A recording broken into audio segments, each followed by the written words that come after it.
great day to be alive on this Victory Monday. Kyle, Brust Nortman across ESPN Wisconsin. My name is Ben Brust. Alongside me, looking professional today, is Kyle Wallace. Say some, Kyle. What's happening? What's happening? What's happening to Victory Monday? Indeed, it is. And look at that. The pack is back, baby. It is brought to you by Palermo's Pizza, Wisconsin's hometown pizza with delicious brands like Palermo's, Connie's, Urban Pie, and Screamin' Sicilian. Palermo's has your game day covered. Find Palermo's in your local grocer's freezer. Not only did the green and gold get it done, but the Wisconsin Badgers got it done, and Brad's feeling proud today. I was feeling proud. There's not a lot of moments this season that I've been real proud of my Badgers, so I had to throw on my Wisconsin t-shirt here and celebrate a Victory Monday for the Badgers as well. A little bit late, but hey, we got the victory. Running the show with some hair grown back where it actually you look like a human being again is Alex Strofe. How did the wedding go? Any comments about the hair from the wedding, or did it go under the radar? I wasn't nervous about the hair now. The hair was not brought up. Here's the thing. Nobody at the wedding knew about the hair, so it wasn't brought up. No, I was just, I was asked about everything else you get asked about at a wedding when you're not engaged. When are you gonna get engaged? You should have said, that's so rude to ask me at this beautiful wedding today. We should be celebrating the couple. Well, yeah, but I'm not going to deflect. Sounds like you didn't have a good time. No, he had a great time. Don't do that to him. How many times did you ask that question? If you were to estimate. I'd put the over-under at 17.5. Oh, no, that's no. Yo, he a lie. He's been lying all last 2 weeks. That's true. I hope it's not 17.5. If it is, no, I bet it was right around there. I was going to say 10 would be a lot. 17? Yeah, ish. I bet almost 20 people asked me about it. Why? What's going on? What do you mean? Stop asking me this. I'll make a public. I know this is somebody else's wedding. We're here to celebrate, but obviously y'all got y'all minds on me. Myself and my fiance, or me and my girl, we're not engaged yet. Good job. Way to screw that one up. Good job there, Kyle. No, we are not engaged. Now let's celebrate her sister today. Thank you. But to be fair, it's just a conversational thing, right? Because it wasn't. Because once you guys do get engaged, it'll say, "What about the wedding?" No, and then the wedding will say, "When you guys having kids?" It's none of that damn business. And then how many more kids you gonna have? Let me just tell you so you can tell her when I'm gonna propose. Shut up. I just gave everybody the classic. Yeah, we're getting there. Oh gosh, what a terrible. Put no timeline on it. Yeah, what I always told people was like, listen, I plan to be with her the rest of my life. I would have messed around and be like, yeah, we're like 3 years away. And it gets back to her. I'm in no rush whatsoever. Yeah, no. What is the rush? You got a lifetime together. If you're blessed with 80 more years, well, you're not 80. But if you're blessed 80 with Mr. Pighart at 26 and 80 more? 50 more years. She came up to me at one point and she goes, how many people have asked you about this? I go, what do you mean? She goes, I heard you're talking about me. I go, yep, that's what happens. She planted at least 7 of them. Yeah. Probably at least 3, yeah. On YouTube, at ESPN Milwaukee and at ESPN Madison. Get us on the Carbless Talk and text line 800-990-3776. The Packers take care of business against arguably the worst, not even arguably, what feels like the worst quarterback to ever play the position in the history of the game, JJ McCarthy. Now, Kyle and I were watching the game and seeing it 2 different ways. Kyle wanted the classic Carbless Talk and text line caller, stomp on the throat, put it to him, not aggressive enough. And I'm thinking to myself, why are you doing this, Kyle? I, Ben Brust, today come to the defense of Matty Mouse LaFleur while you are coming after him for what? Not being aggressive enough? Yeah, I think that conservative play calling was nonsense and garbage at the beginning of the fourth quarter. My biggest issue with Matt LaFleur is that you fully understand that you are going to win this football game, and this team cannot compete with you. So instead of getting here and say, well, let's just find a way to get to a victory, let's put this team away. You did. Let's put a mentality inside of our guys' head that when you have an opportunity to put the freaking foot on somebody's neck, you do that. It's about setting the tone for a mentality. Yes, can we cruise to victory and get away with the victory? Yeah, but also this team is bad. You can do what the hell you want because they can't do anything offensively. So even if you do throw the ball and something happens, then you'll be okay because your defense. Then the score is close. No, the score's not close. You're like closer. You're gonna win. No. The 25-yard line. A field goal versus the 7 points is big difference. It's not.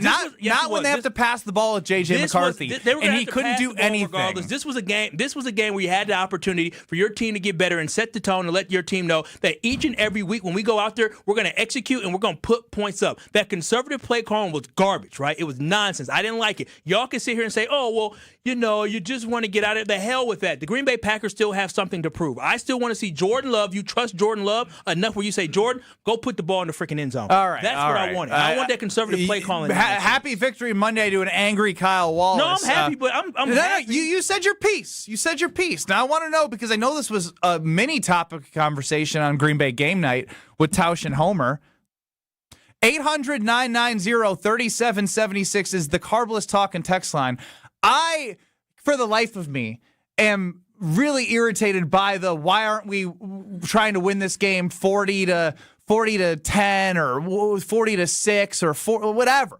Like, you have a defense that you knew that if you put points up, you're in a spot where they're not going to come back to beat you. He has proven absolutely nothing. He's falling at the snap. He couldn't complete anything down the field to any of his playmakers. Micah Parsons and the defensive line were eating. The game plan that we have all seen from the Giants and the Carolina Panthers was out the window. It was absolutely out the window. They couldn't just run it like they did with Rico Dowdle and Tyrone Tracy and Devin Singletary like the Giants, because once the muff punt happened, you could then look at the game differently. You didn't have Josh Jacobs. You didn't have some of your other offensive weapons. Jordan Love, last thing you want in passing situations with a team that blitzes on 18 of the 21 times that he dropped back is to him potentially get hurt. Hand the ball off. Kick a field goal. Trust your defense. Guess what? You play on Thursday against the Lions.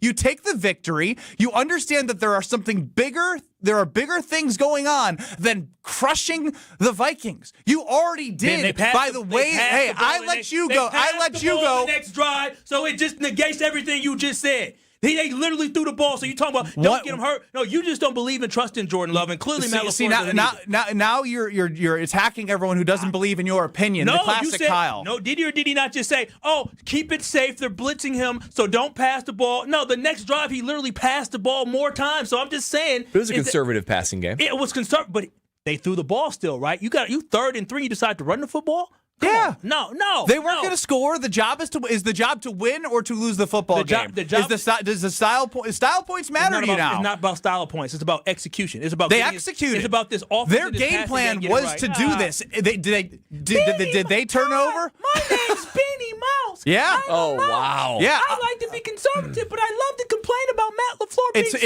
It's funny. It's funny. I'm Team Matt. I become Team Matt. Hi, I'm Benny Mouse. You're really good at that, actually. I'm quite proud really as someone who's been watching a lot of Mickey Mouse Clubhouse recently. My name's Benny Mouse, Bradley. I like to be conservative. Again, it's crazy that this comes to a don't trust Jordan Love. You have no reason not to, and I get that you'd be like, oh, that's my point.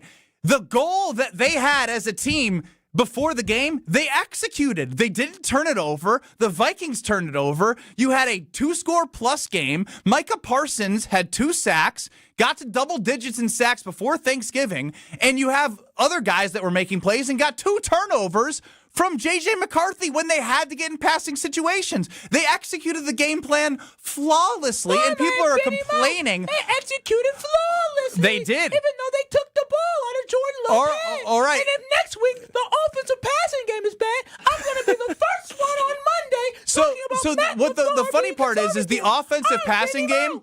Okay, I heard you. Now you're not going to hear anyone else because you've gotten your opinion off. Next time I give you the floor, I'm just going to scream all over you. I'll do that. Actually, I do that. I probably do that. I love to talk. I probably do that every day. It's the Benny Mouse Clubhouse. Come inside. I'm shocked we haven't heard this Benny Mouse or Mickey Mouse ever. Because Ben hasn't been this dumb ever. And he's dumb on Tuesday, but this is dumb because he's Benny Mouse. I guess Jordan Love with a bad shoulder. Let's put him in more harm's way. He threw the ball after that, but conservatively. Conservative now. I will say, pick a side. I'm actually Team Benny. I am. I hate to say it. Listen, he's a punter.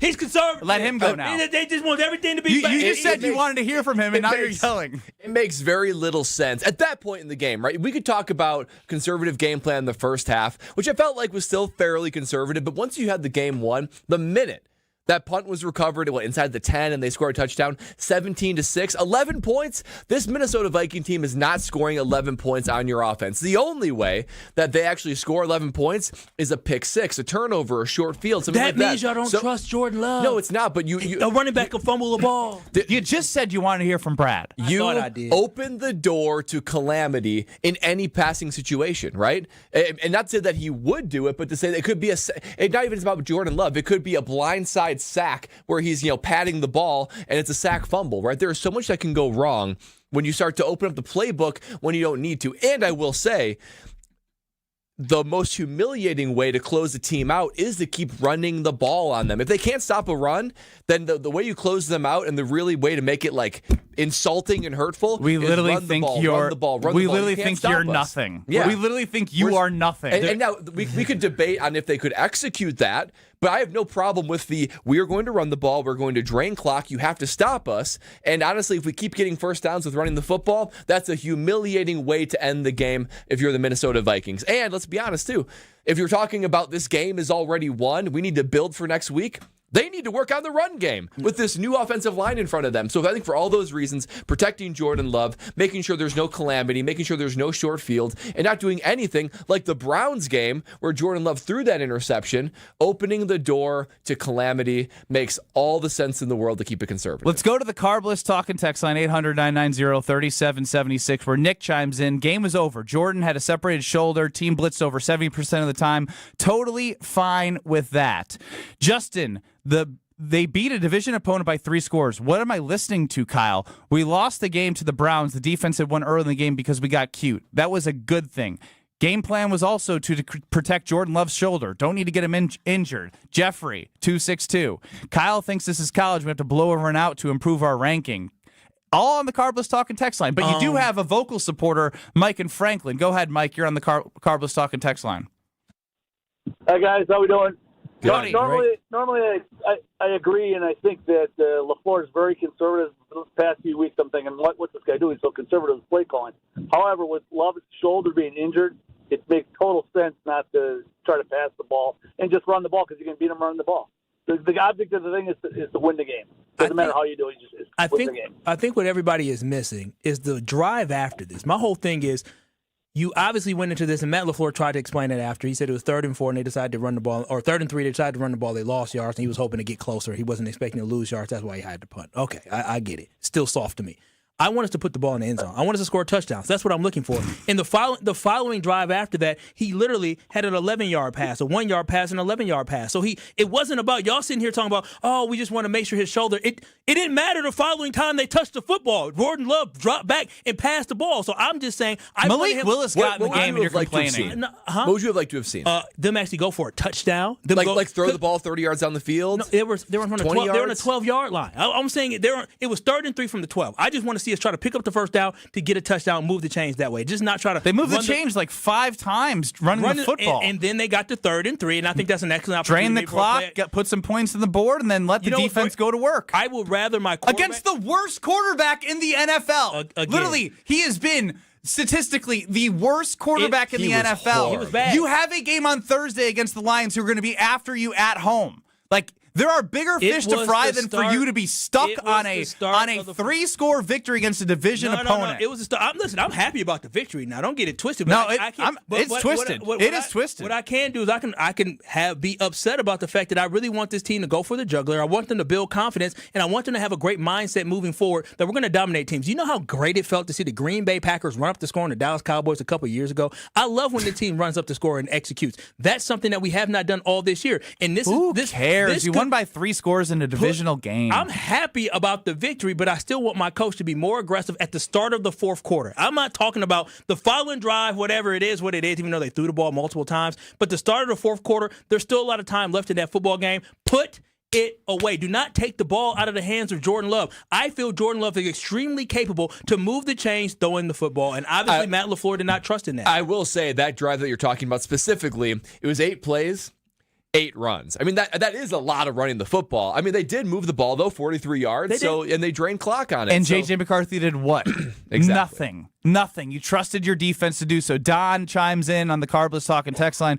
Kyle's out of sync. Maybe his AI Kyle's glitching. Justin chimes in. This has got to be the worst hill I have ever seen someone die on. He's baffled right now. We'll continue to see what's in the brain of Kyle Wallace. While I know a lot of people already want to turn the page to the Detroit Lions, and we will do so as well as look at what happened in this Minnesota Viking game, a.k.a. Let Kyle continue to be mad about Matt LaFleur. There's a lot of Mickey Mouses out here. I watch. If the Green Bay Packers are conservative and they lose against the Lions, everybody's going to be complaining about Matt LaFleur again. All you inconsistent folks, maybe you're the real flip-flopper. I'm Benny Russ. You know, it's a really great job. It's just so weird. The one time he's like the most wrong that he is deciding to become up like with the bit. Brust Nortman. I'm going to defend my new best friend, Matt LaFleur. Keep it locked. This is KBN. We're getting wine together this week.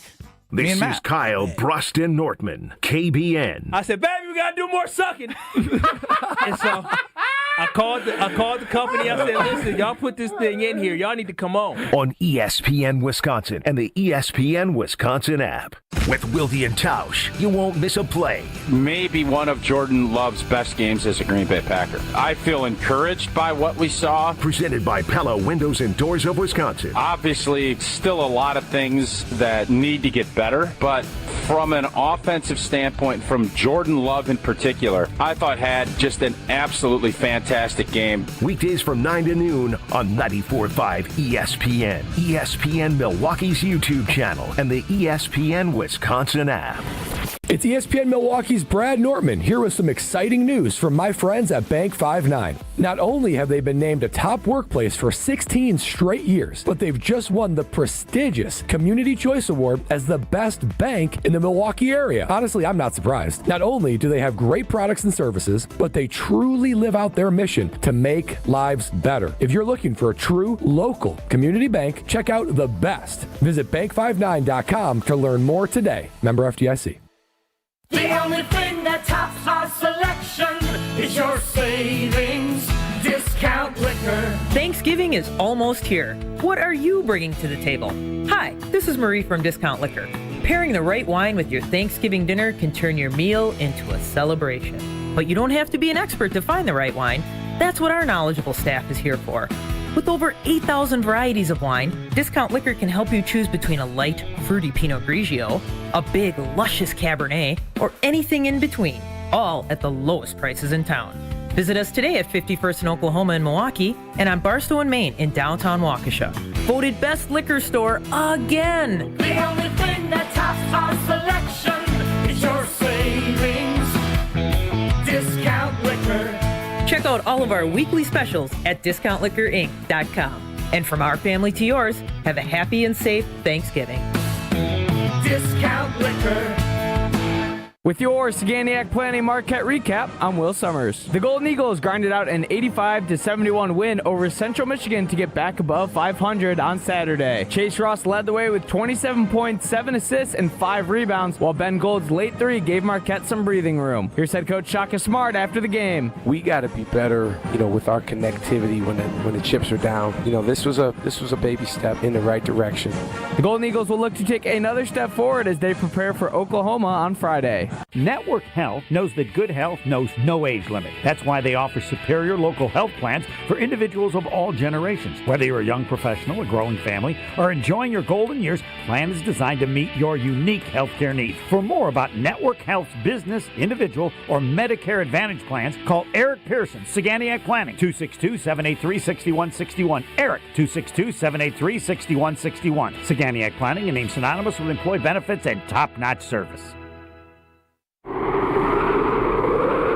People say buying a home in winter is tough. But fewer buyers means less competition, and motivated sellers can mean better opportunities. This is Tony Wendorf with Tony Wendorf & Associates First Weber. And I'm Lindsay Bendler. When the perfect home appears, our team at Tony Wendorf & Associates helps you move fast, even during the snow. Start your home journey today with our white glove service by simply searching online Tony Wendorf. A real estate team that always leads with faith and gratitude. Tony Wendorf & Associates. Blain's Farm and Fleet's Black Friday sale starts this Friday at 6 a.m. Now's your chance to save up to 50% or more on Friday-only super deals store-wide while supplies last. Like 60% off 26-piece Rubbermaid food storage sets, just $9.99. Select men's Nunn Bush slip-on shoes, half price. And 40-pound bags of Blaine's brand black oil sunflower seed, just $18.99. Don't miss your chance to save up to 50% or more during Blaine's Farm and Fleet's Black Friday sale, starting at 6 a.m. This is Kyle Brust Nortman on ESPN Wisconsin and the ESPN Wisconsin app. It is a Victory Monday brought to you by Callan. From kitchen and bathroom remodels to infinity by Marvin Fiberglass replacement windows, Callan makes your home feel like a win. Request your consultation today at callcallan.com. Ben Brust, whose team Matt LaFleur, I thought he executed a flawless game plan. Kyle Wallace, very upset with Matt LaFleur for not running it up on the Minnesota Vikings. And Brad Nortman, whose team Ben will continue to hear from you on the Carbless Talk and text line, 800-990-3776, and on YouTube at ESPN Milwaukee and at ESPN Madison. I'll just read this quickly. And basically, Kyle, how many yards do the Vikings have in the second half? Listen, I think you guys are. -1 yards. Let's go to Jason in Oregon. Jason in Oregon, crazy. the state of Oregon, not Oregon, in Madison area. You are up on the Carbless Talk and text line with KBN. Thank you, sir. So I think Kyle has the worst take in the world, and he sounds like a baby with his Minnie Mouse stuff.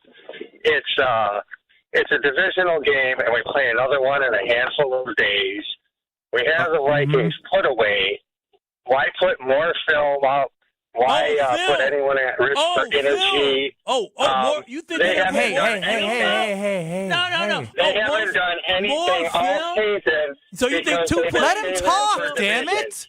Just because someone doesn't agree with you. I'm sorry, Jason. That was very rude of Kyle. They're going to put more film out there, huh? He's calling all the way from Oregon, and anyone who disagrees with you, put more you're going to be rude to. Your poor fiance. No, more film. Yes, they're more film because they're 2-3 plays. And again, you get fixated on one thing of an overall point, and it becomes like the grand all be all. Then again, Kevin in Sheboygan.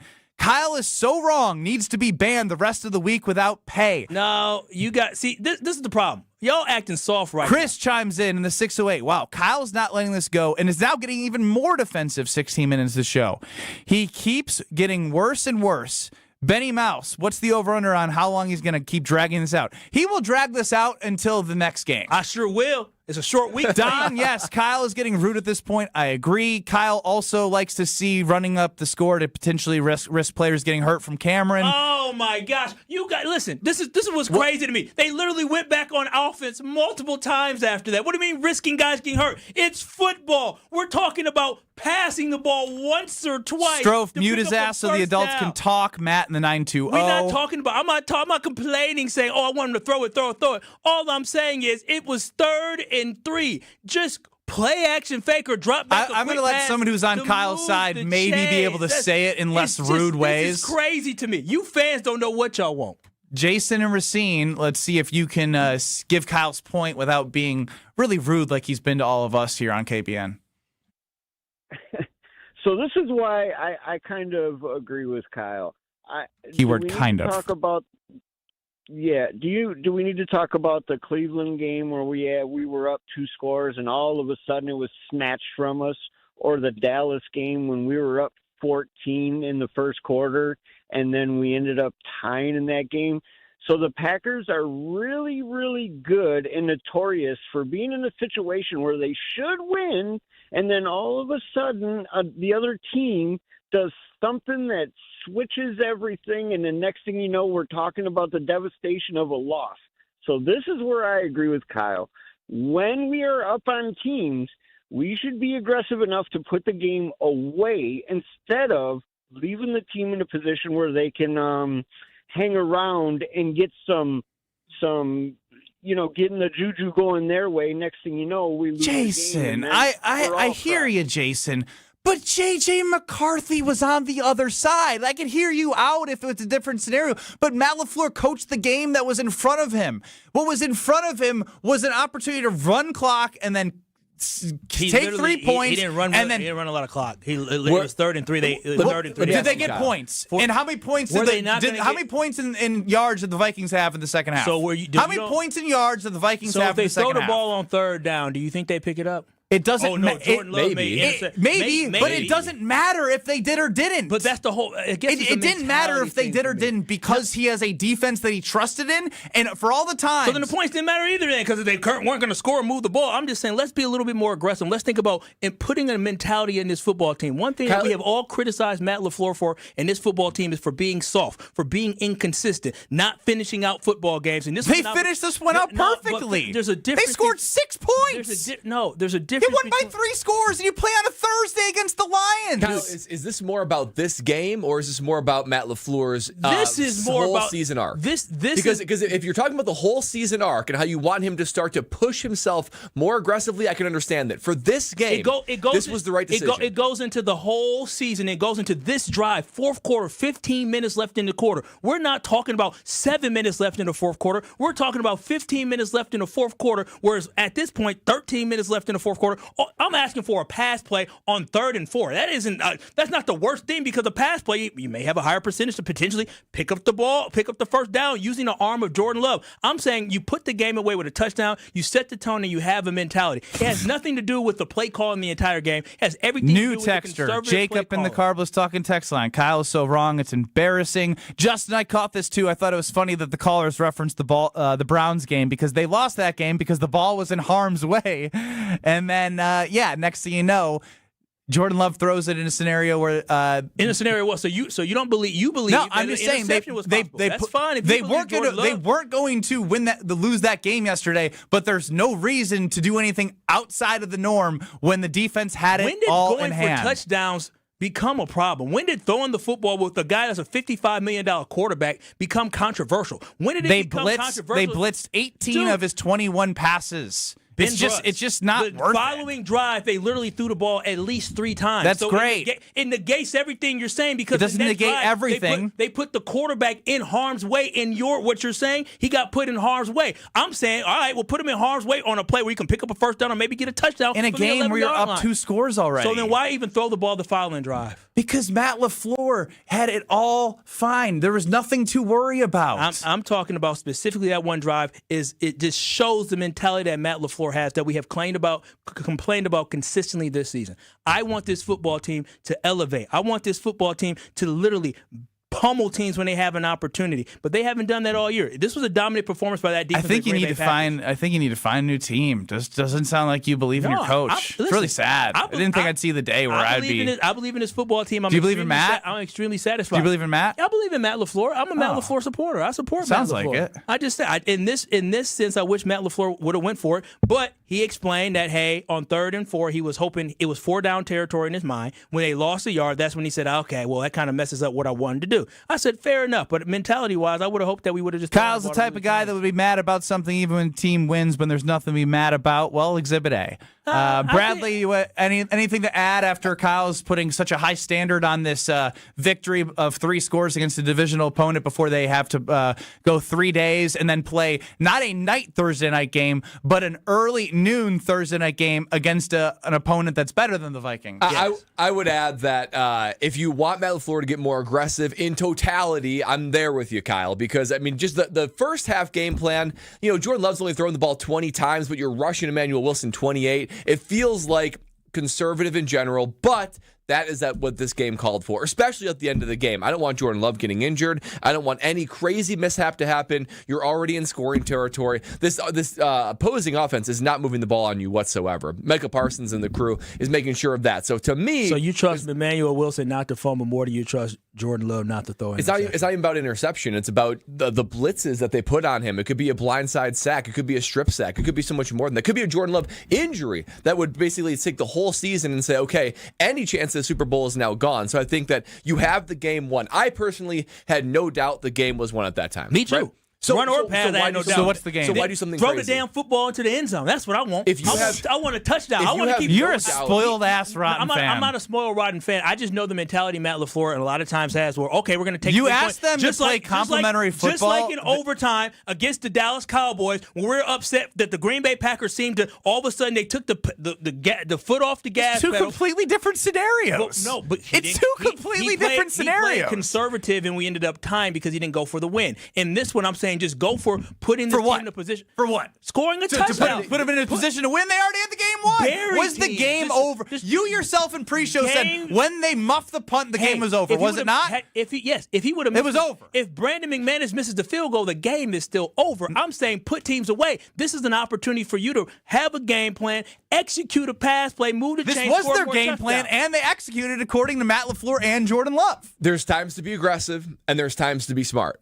This was a time of being smart. Jordan Love says the Packers defense was so dominant Conservative, today. The offense discussed on the sideline how avoiding mistakes would be enough to win. Emphasis on was playing clean more than explosive. A right approach from the Green Bay Packers. Did he say anything about running the football? No, he said playing clean and being a cautious approach. Yeah, that was the right one. So passing the football can't be cautious when you just check down or dump down? No, that can't be cautious? I didn't hear him say, we should run the football. He said cautious approach. I don't think Jordan Love touching the football is a cautious approach. Kyle doesn't believe in Jordan Love or Matt LaFleur.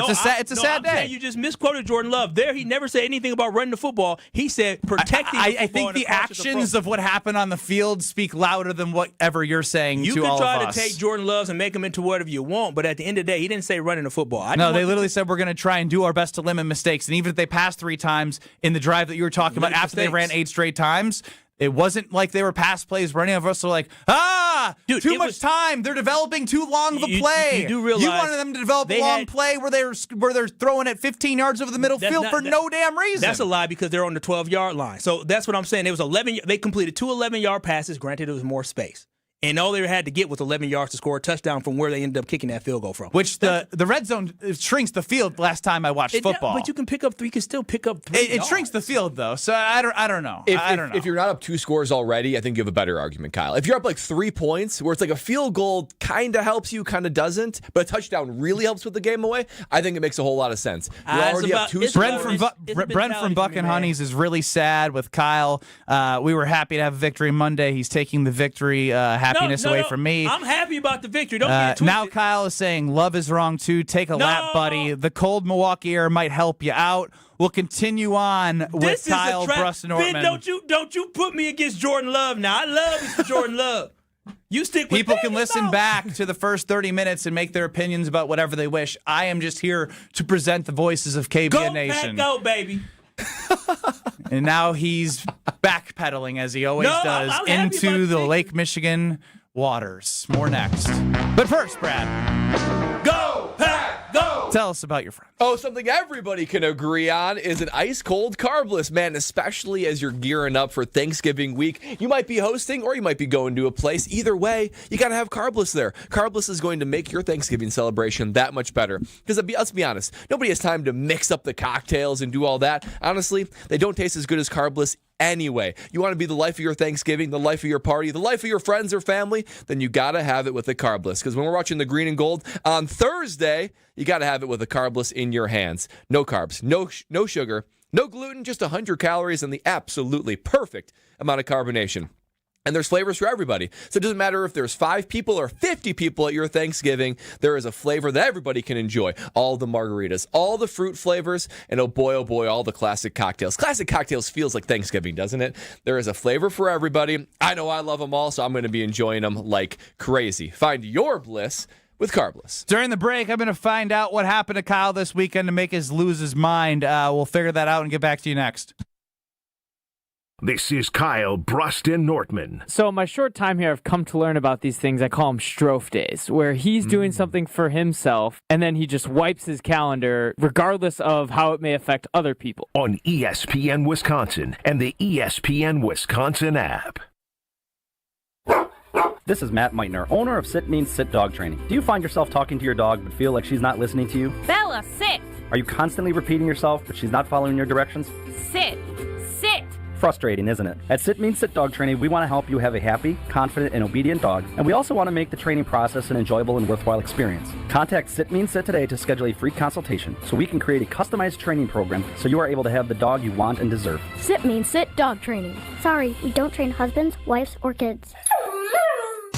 This holiday season, celebrate where Milwaukee comes together. 3rd Street Market Hall. Whether you're planning a private party, a semi-private gathering, or a festive social night out, we've got the space, the flavor, and the fun to make it unforgettable. With incredible local food vendors, craft cocktails, and built-in entertainment like shuffleboard, games, and more, your group will have a holiday party they'll talk about all year long. Visit thirdstreetmarkethall.com for more information on booking your event.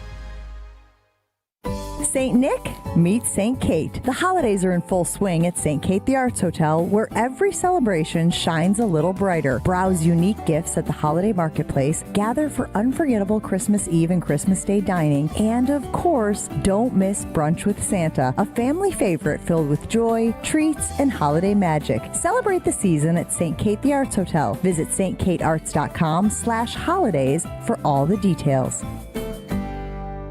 UW Credit Union presents the Student Athlete of the Week, supporting local student athletes as they grow on the field, in the classroom, and in the community. UW Credit Union is here for every you. Learn more at uwcu.org. With your UW Credit Union Student Athlete of the Week, I'm Will Summers. This week's UW Credit Union Student Athlete of the Week is Waukesha South McQuantico senior swimmer Ella Antonuski. Competing in her home pool at the WIAA Division I State Championships, Ella capped off a legendary high school career, taking home her 4th first place finish in both the 200-yard freestyle and 500-yard freestyle. That feat makes her just the second girl in Wisconsin history to win 4 state titles in 2 separate events, joining Waukesha North's Connie Wright. Antonuski dominated the competition, finishing over 2 seconds ahead in the 200 free and more than 3 seconds clear in the 500 free to complete an incredible double 4-peat. The University of Georgia commit also got to share the moment with her younger sister Avery, who medaled in 2 events, making the day even more special for the Antonuski family. Congratulations to Ella Antonuski, your UW Credit Union Student Athlete of the Week. Tito's Handmade Vodka is America's favorite vodka for a reason. From the first legal distillery in Texas, Tito's is 6 times distilled till it's just right, and naturally gluten-free, making it a high-quality spirit that mixes with just about anything, from the smoothest martinis to the best Bloody Marys. Tito's is known for giving back, teaming up with nonprofits to serve its communities and do good for dogs. Make your next cocktail with Tito's. Distilled and bottled by 5th Generation Inc., Austin, Texas. 40% alcohol by volume. Savor responsibly. Homer here for Window Nation's end of the year sale. This November, you'll save big with 50% off all window styles. Plus, you could get 0% financing for 5 years. Window Nation's proven quality windows are so good, you'll actually save money on lower utility bills and come with a lifetime warranty. Window Nation even has an A+ rating from the Better Business Bureau. Don't miss out on 50% off and 0 interest for 5 years. Visit windownation.com to get started. The holidays are shining bright at Deer District. Join us November 21st through the 30th for the first ever Deer District Holiday Market, presented by Deer District Bid 53 and produced by Events by Design. From concept to celebration, Events by Design can transform your events to create unforgettable experiences with curated vendors, immersive decor, and seamless flow from start to finish. Shop local, sip seasonal, snap holiday photos, and drop your letter to Santa free to attend. Visit deerdistrict.com/holiday. Shop small, shine bright at the Deer District Holiday Market. You're listening to Kyle, Brust, and Nortman on ESPN Wisconsin and the ESPN Wisconsin app. The mindset always going into it is, like we say, winning the turnover battle. And I think we did that today. And then, like you said, you get into it and defense is balling like that, coming up with stop after stop. That mindset is just keep taking care of the ball, don't make mistakes, and, just keep hammering away at it and keep putting together some good drives. And we did that. On the Carbless Talk and Text line, it's Kyle, Brust Nortman across ESPN Wisconsin. If you follow Kyle's logic, we are supposed to showboat and run up the score against a terrible team. Tim the Trash Man, Kyle is the king of flip-floppers. The Packers could win by 1,000 points and he'll still find something to complain about. Kyle, chill out and enjoy the victory.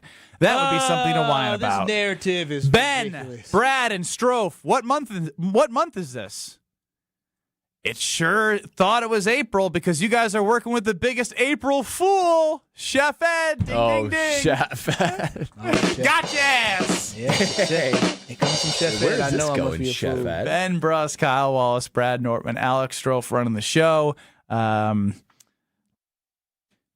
Get us on the Carbless Talking text line, 800-990-3776. Josh in Kenosha is a Bears fan. Of course he's Team Kyle. Welcome in, Josh in Kenosha. Let him know, Josh. Gorsh, Kyle's getting attacked, but Kyle's right. You put bad teams away. You don't let them hang around. Don't make a two-score game a two-score game. That makes no sense, Matty. Let's kill them all and end their season. And yeah, I agree 100% with Kyle. Especially when you struggle in the red zone, you gotta run it up. You gotta work on those things. When you play good teams, you're not going to get away with it. I didn't see the Rams let up last night when they were up 28-3. How many points did they score in the second half? They played within the game, guys. They played within the game. Josh, you made some really good points as Minnie Mouse, but when you started opening your mouth as normal Josh Kenosha, that was goofy, man. Minnie Mouse. Oh, that was goofy? We were all confused. I get it now. I thought that sounded just like Goofy. That was pretty easy. Oh, no. I could have used like a garsh to like really drive it home. Arf. Mel in Lamyra. Lamyra. Whoa. Mel in Lamyra. Oh, that's so good. Oh, watch out. Come on, buddy. Nine shows It's up in the fourth quarter. I guess in Kyle's defense, and I know these are two different teams, but going back to the start of the season, the first week, JJ McCarthy played like crap for the first three quarters. And then he led a fourth quarter comeback, which earned him Offensive Player of the Week. So, I mean, I'm not saying that Chicago's defense is as good as what Green Bay's been this year, but things like that do happen. So, I mean, I kind of agree with Kyle. If you have the opportunity to put in the dagger, then put in the dagger. Yeah, because in week one, they didn't get enough film on J.J. McCarthy moving forward and then benched him, even though he had an ankle injury that he was ready to come back from, and then avoided putting on the field because Carson Wentz was doing better than him. And then Carson Wentz went out for the year, and so they said, we're stuck with the worst quarterback in the NFL. You gonna be rude to our callers like that? He's off the line. That's what I'm saying. Leave him alone. I think it's very simple. You want to go back and listen to yourself earlier? Leave him alone. Well, that caller tried to take some shots at me. This is in the early parts, not even that early, of the fourth quarter. You go from 14 with the field goal. You go from 11 points to 14, 2 touchdowns. I don't think McCarthy's going to do. If you're playing Patrick Mahomes and you got to say, you know what, we need Mayfield. 3 scores. We need to be up 3 scores. It doesn't have to be Patrick Mahomes. It could be an average quarterback. I can understand that. What's wrong with putting them away though? That's my whole mind. It's 15 minutes left in the fourth quarter. Again, honestly, after that drive, that's the drive. Say, scored a touchdown, put the ball game away, ain't coming back whatsoever. Then run the damn clock out. It's the start of the fourth quarter. You had some great momentum. Finish the game off. That's all. They scored 6 points. I don't know what we're doing here. What do you mean they scored 6 points? The Vikings scored 6 points, and we're still trying to re-legislate Matt LaFleur's decision making. Exactly. They weren't going to do anything regardless. You guys keep talking about, they wanted to get the points. Listen, no, the Vikings weren't going to do anything anyway. So I'm saying when you have an opportunity. So move on to the Lions. When you have an opportunity like this against a lesser opponent, you just want to dominate them. And this is your chance to run a play inside of a game where you can put a team away to build more confidence. Try some different things. That's all I'm saying. I just didn't like the conservative play calling at the end of the game where you're clearly. Strofe, where are you at on this? You've been screening calls and listening to Benny Mouse and Kyle Matt LaFleur for not hammering it home. Yeah, he's being a whiny brat. That's about all there is to it. It's a 23-6 win. It's about as dominant as we've seen them play all year. And if I'm not mistaken, he's been waiting for them to play that complete complimentary football game. This was Exhibit A of complimentary football. Special teams even made an impact. Complimentary from the three parts of the game, right? Obviously, special teams, offense. He would have liked to see more out of Love, I think, is the vibe I'm getting. No, this is the misconception. This is the complete misconception. Okay, what are we getting wrong? I'm focusing on one final drive at the start of the fourth quarter. That is all I am focusing on. I have not criticized. Maybe a two-score game, a three-score game. No, I'm just talking about an overall mentality of saying Bumstead is 3rd and 3. Let's pass the football to move these chains to keep it going. That's all. Put the ball in Jordan Love's hands. Damn it, they didn't pass the ball on 3rd down. Not Emanuel Wilson's hands whatsoever. And so all I'm saying, that's what it is. So what we see, what y'all trying to do is y'all trying to create a drive at the start of the fourth quarter into an overall displeasure with the football game. I never once had any displeasure with the football game as a whole. You got a displeasure with the drive. You're talking about wanting to change the culture. That's what you're talking about, right? I'm talking a mentality. That's all I'm at. This is not the time to change that, though. This is a perfect moment because the team. I'm going to trust Brad. He played in the NFL. He went to a Super Bowl. You didn't. Wait. There's nothing the Vikings could have done to stop the Green Bay Packers at that point. We all agree on that. So this is a perfect time to kick a team when they're down, when you know they can't fight you back. But you're talking about trying to change the mentality and culture of your team in the end of November. Like this team is who they are, and just by saying, they scored another touchdown against the Vikings, though. Maybe it'll make him feel better to know that the Packers' final game of the regular season is against Minnesota. They will play them again in Week 18. I think there's there's a huge misconception on me looking at the entire game versus me looking at the final 2 plays of a drive at the start of the fourth quarter where I feel like this team had an opportunity to move the chains using the arm of Jordan Love. That's all I'm saying. Jordan Love is a phenomenal quarterback for the Green Bay Packers, and allowing us just to run the football, playing for 3 points versus playing for trying to get a touchdown when you're within the red zone, that is what's bothersome for me. It was a phenomenal drive, a great drive. Finish it off with Jordan Love putting the ball in the end zone. That is the only thing that I'm saying for this. That's the thing I want to see is put the ball in Jordan Love's hand at that 3rd and 3 call. And again, no thanks. Don't care about it. I mean that's what Matt LaFleur. 99% of people also feel that way. That's great. That's fantastic. But that's the mentality that I want this football team to have because I want them to put these games away. And again, I just look at it. You look at the next time they got the football, they threw the ball after that. So obviously, Matt LaFleur just felt on that drive. He wanted to get the 3 points, and then after that, he was going to see where things took him. Ricardo in Canada, you're on the Carbless Talking Text line. Happy Victory Monday to you. I'm sure you're excited, unlike Kyle. I'm always excited. Kyle's out to lunch today. The whole notion of going up for the jugular. Listen, our pass rush was fierce. We were playing a tough game, knowing that we got another game in 4 days, boys. We're traveling 4 days. No point of getting out there, risking injury. Just keep running it. We knew the Vikings. We did what we needed to get done. We didn't have to put Jordan Love at risk. His shoulder was still banged up by the way he's handing off the ball. No time to get crazy, to get excited. Just run out the clock. Just choke them. It's like an MMA fight. We're wrestlers. We just ground and pound them. They couldn't do nothing about it. It wasn't pretty, but it got the job done. If we do this another 4 or 5 times, we'll win the NFC North. All right? South points don't count. Look at the Bucs yesterday.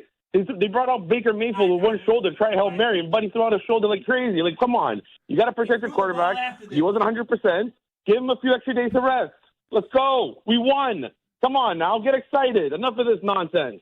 Attaboy, Ricardo. Adam in Madison. The Adam in Madison, I guess. We'll go to you next on the Carbless Talking Text line.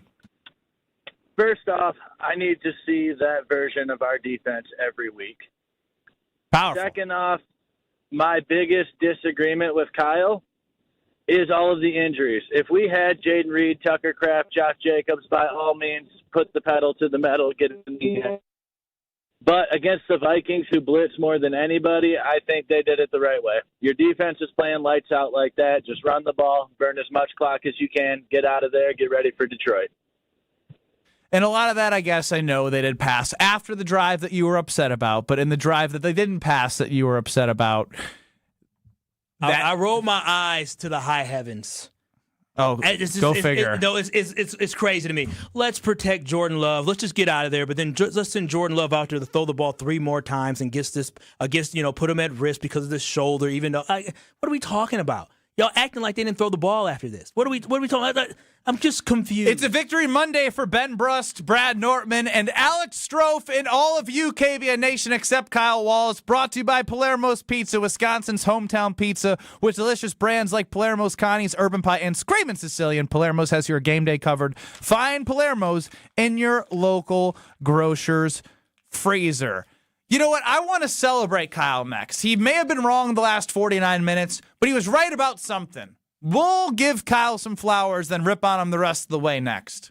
This is Kyle Brust Nortman, KBN. Brad, Kyle. I know Kyle.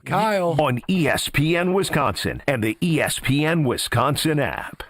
On this show, it's always football season. You won a road game after losing 2 games in kind of gut-wrenching fashion. Wilde and Tausch, presented by Pella Windows and Doors of Wisconsin. Yesterday was one of those games where bad teams and teams that aren't doing anything lose. They found a way to win, and I think that's something to build off of going into what Bill Belichick and everybody used to always say, that the season really starts on Thanksgiving. Weekdays from 9 to noon on 94.5 ESPN, ESPN Milwaukee's YouTube channel, and the ESPN Wisconsin app. Let's get the latest from Lambeau. This is your green and gold fix on 94.5 ESPN. Brought to you by Tri-City National Bank. Tri-City National Bank offers a full suite of personal and business banking products at more than 25 convenient locations. Open your account today at the community bank that's Milwaukee's best bank. Learn more at tcnb.com. The Packers snapped a 2-game losing streak at home as they took down the Vikings 24-10 to kick off a crucial 3-game stretch against NFC North rivals. Green Bay's defense dominated, sacking rookie quarterback JJ McCarthy 5 times and holding Minnesota to just 145 total yards. Here's head coach Matt LaFleur after the game. Told them you can enjoy it for a couple hours, but really today's Wednesday in our world, so that it's a quick turnaround. So guys got to try to get their bodies back. We'll get together as a team tomorrow, and we're off and on to Detroit. It'll be a short week for the Green and Gold as they'll head to Detroit to take on the Lions for Thanksgiving. This has been your Green and Gold fix on 94.5 ESPN. Brought to you by Tri-City National Bank, your hometown bank. Family's bigger? Out of space? We can help you find a new place. Just make Tri-City your first call. We are here to help, loan large or small. Tri-City National Bank, equal housing lender, NMLS 433891. Steinhaffel's biggest Black Friday sale is happening now. Save 10% store-wide and get $50 instant cash back for every $4.99 you spend. Plus, get a $200 MasterCard rewards card when you use your Steinhaffel's credit card. And get amazing doorbusters like recliners at $229 and sofas just $299. Plus, buy a premium mattress and get free premier delivery on everything. Shop in-store or online at steinhaffels.com. When winter hits Wisconsin hard, Safe Plow hits back. Founded by 2 locals who know winter inside and out, Safe Plow delivers no-tolerance snow removal, meaning they're on it before, during, and after every storm for hospitals, retail centers, and all businesses that can't afford downtime. From small driveways to massive parking lots, Safe Plow's dedicated team keeps your property clear, safe, and accessible, prioritizing handicap ramps and disabled parking every time. At Safe Plow, they handle the blizzard, you handle your business. Serving Madison, Milwaukee, and all of southeastern Wisconsin. Book now at safeplow.com. This season, give gifts that are always a win. Island Resort and Casino gift cards, gaming and dining, poolside fun, and overnight stays. Gift cards unlock endless island adventures, like championship golf rounds on Sweetgrass and Sage Run, a blissful escape to the Drift Spa, and an unforgettable evening in the Island Showroom. To buy Island Resort and Casino gift cards, stop by the Island Club or call 877-ISL-SHOW now.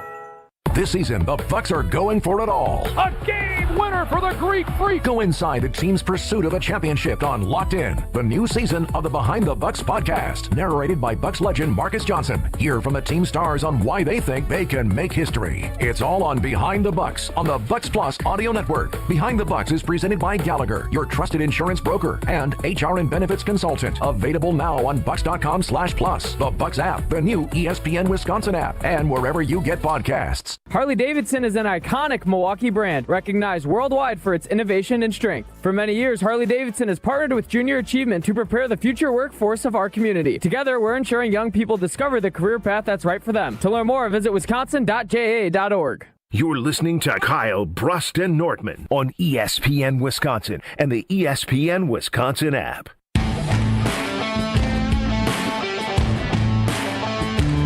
Victory Mondays brought to you by Callan. From kitchen and bathroom remodels to Infinity by Marvin fiberglass replacement windows, Callan makes your home feel like a win. Request your consultation at callcallan.com. Kyle, Brust, and Nortman across ESPN Wisconsin.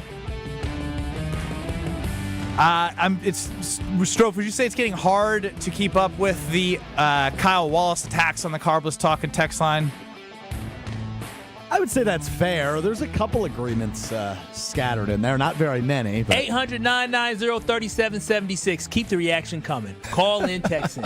It's the Carbless Talking Text Line. We're on YouTube at ESPN Milwaukee and at ESPN Madison.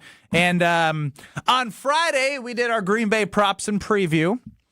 And I did want to give Kyle some flowers. I don't need no flowers. All right, fine. We won't do it then. No, go ahead. Just play it. Everybody know. Who was the most correct last week, Strofe, in their dog of the game prediction? I think Emanuel Wilson's going to be the dog of the day. Simply because peep this. Simply because can we start from the top? This is a good pass defense. You're going to key in on who? Sloan. Somebody said, "Wow." Wait a minute. Play it again. I think Emanuel Wilson's going to be the dog of the day. Simply because Strofe, why'd you say wow? Simply because of the fact that this is a good pass defense. So you're going to key in on who? Slowing down Jordan Love. And when you're focused on the passing game, what opens up? The running game. So I think Emanuel Wilson will be able to take advantage of that. And I see Emanuel Wilson going for over 80 yards and going to have a touchdown. You undersold him too. Yeah, it's actually not 2 touchdowns. We actually shouldn't have given him credit for this. He had over 100 total yards, 2 touchdowns. Actually, you don't deserve that one. Well, as I told y'all, Benny Believer over here, or Benny Miles, didn't believe Emanuel Wilson will have a great game. And just like I told y'all, and listen, it's obvious. They were going to give him the football this game. Why? It's because we knew that the defense was going to key in on Jordan Love, which opened up the running game for Emanuel Wilson. He's been running extremely hard throughout this season, so I felt confident. Ben in Whitewater must have went to school with Kyle at Whitewater. Pound He's the Team rock. Kyle on the Carbless Talking Text Line. Pound the rock. A.K.A. the wrong side of history. I swear to you that Kyle and I have never met. But I'm really sorry you guys. It's very strong. Why is that? Why do you swear like that you've never met him? You don't want to? Oh, we've never crossed. I think I'm not a setup for him. I just think you guys are missing the boat. If you can beat the Bears that are hobbling to the win by winning against these lame teams and think that's good enough, I don't. As a Packer fan, I want to see Jordan Love, like Favre, like Rodgers, be able to throw that ball deep and show people we're not just going to beat you, we're going to beat you. And I haven't seen that out of this team yet. I don't want them just to win the division. They're not Super Bowl ready right now. They're nowhere close. And if we don't have our regulars in, then the backups have to become just as good. Otherwise, it's just another season where they may get in a playoff game and we'll walk away going, yeah, but they didn't get to the Super Bowl. Because you show that strength, like Kyle said, hammer the Vikings. So the Lions are a little scared on Thursday. I don't think they're scared of us. Thank you, Ben in Whitewater. I can't imagine that Jordan Love throwing on 3rd and 3 and scoring another touchdown against the Vikings would make the Lions scared on Thursday. I just think if this is about a culture change, if this is about a switch from conservative to aggressive, from not feared to intimidated, this isn't the time to do it. I mean, you take the win, you go for it. That's something that accumulates over time, right? You can't be conservative on all these other 4th down plays and then this one time just decide we're going to lean into the Minnesota Vikings. Question. So if the Green Bay Packers on 3rd and 3 throw the football, right? Jordan Love throws the football and they don't complete it, right? It's incomplete pass. Are we sitting here today talking about this at all? But we're not. But Exactly. But what if he goes and throws an interception? What if he gets sacks and he fumbles it? What if it's a scoop and score for 6 points? Don't believe it's going to happen because I believe in Jordan Love. But what about the offensive line? What if Emanuel Wilson fumbles the football? He was your dog of the game. He could never do that. He almost did at the end of the game. He's on 3rd and 3. Chris chimes in. He's the dog of the game, but you won't let him run on 3rd and 3. Oh, it's unbelievable. He touched You're the hypocrite. You're a hypocrite. He touched the rock enough. The man. He the dog of the game, but give it to the man of the team, and that is. All right, Brittany and Merrimack, you're up on the Carbless Talking Text Line. I can't believe there's this vocal majority that want to protect Kyle's. No, Brittany, go ahead, Queen. Hey, Kyle. I just want to say I 100% agree with you because Matty Mouse showed up in a victory yesterday. We can annihilate the Vikings, a rival opponent. Why not just put your foot on their necks and squeeze and give some kind of fear of God that Matt LaFleur has never had to the rest of the thing. But no, Matt LaFleur, he's the guy that wants to get everyone's permission to date the hot girl because he's the nice guy. Mm-hmm. Why not just be a Dan Campbell and just run it down? Yeah, Dan Campbell ain't asking daddy to date the daughter. He's taking daughter. Brittany. But that's the thing. Now we're asking someone to be someone that they're not. Brittany was cooking, boy. I like this. 800-990-3776. Call in to support Kyle Wallace. What is this, a campaign speech? Because you know you need it? I mean, Dan. You're losing the midterms right now. Dan and Brittany know what it is, man. She said it. She gave you a good visual. She said, to take your hands, put it around the neck of the Minnesota Vikings like it's Bart Simpson, and choke them out and finish them off. That's what she wanted you to do. Lane chimes in. I don't know if you guys do random drug tests, but you might need to consider it because of Kyle's take. Somebody might be calling in to support Kyle Strofe, but if they are, we need to hear it. 800-990.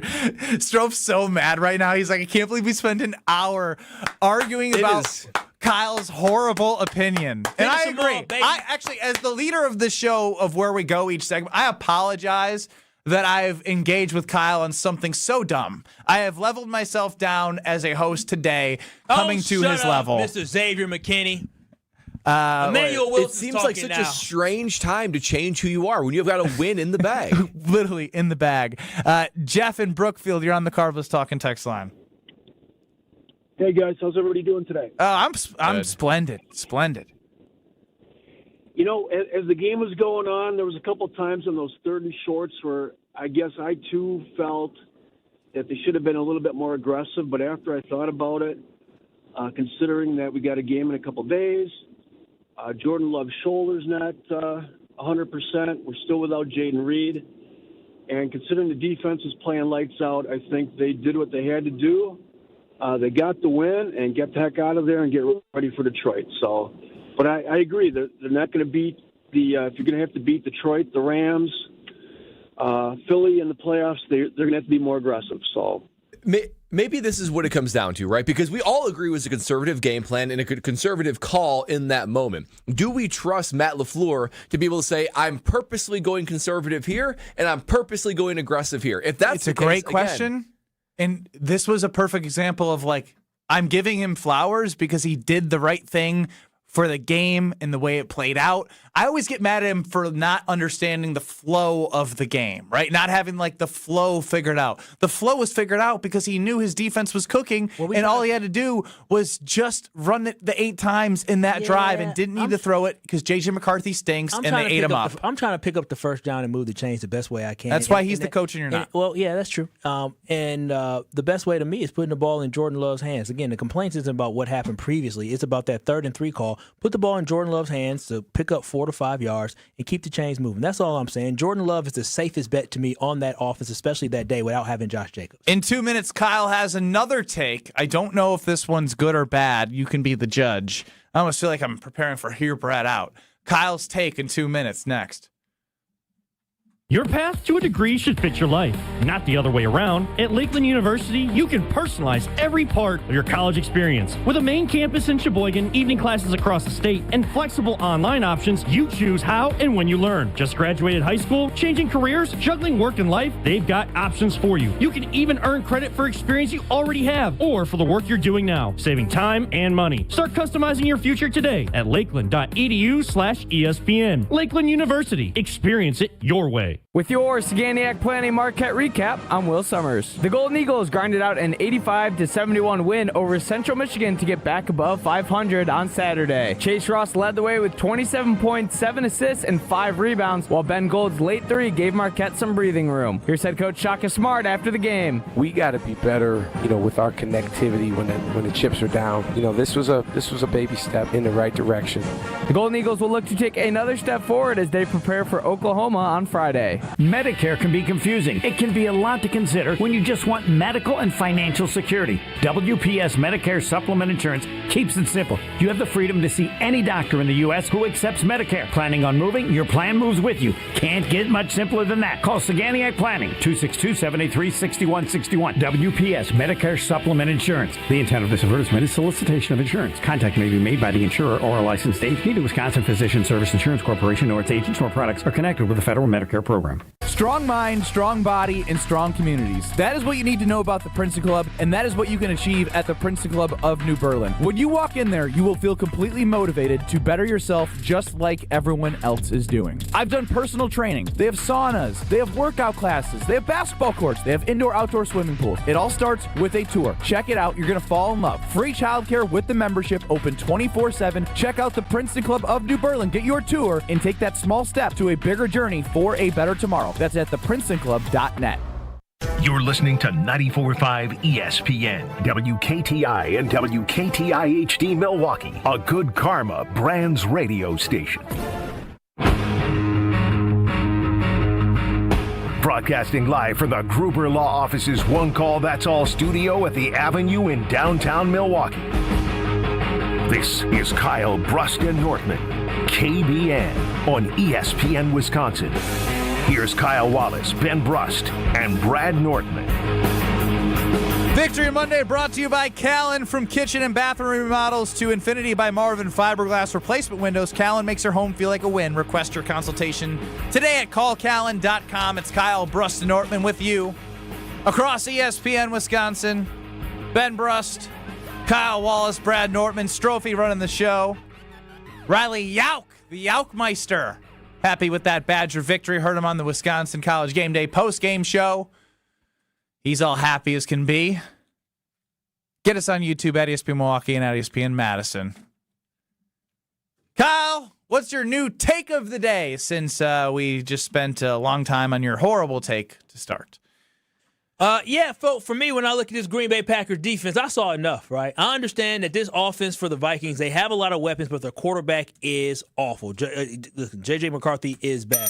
But what the Green Bay Packers were able to do to JJ McCarthy is they made him not even look like an NFL quarterback. I've seen JJ McCarthy allow for this team to lead this Vikings team down the field to take the lead against the Bears. I've seen them compete against the Ravens. I've seen them beat the Detroit Lions that we're facing this week. So I understand he isn't the best quarterback, but JJ McCarthy has been below average, but the Green Bay Packers made him look like he did. Not below average. He's been the worst quarterback in the NFL. He's been bad. He's been bad, but he's been able. But again, they won. They were able to win football games with him. They were able to take the lead late in the fourth quarter with him. What the Green Bay Packers defense did yesterday, they made him look like he was a high school football quarterback. The Green Bay Packers defense harassed him. They made him feel ghost. They made him feel pressure. It was just a masterpiece done by the Green Bay Packers. Where do you guys realize there was a point yesterday where the Green Bay Packers at corner had a 7th-round pick in Carrington Valentine from a couple years ago, and a guy named Kamal Hadden that played in there. And what was his name? Kamal Hadden.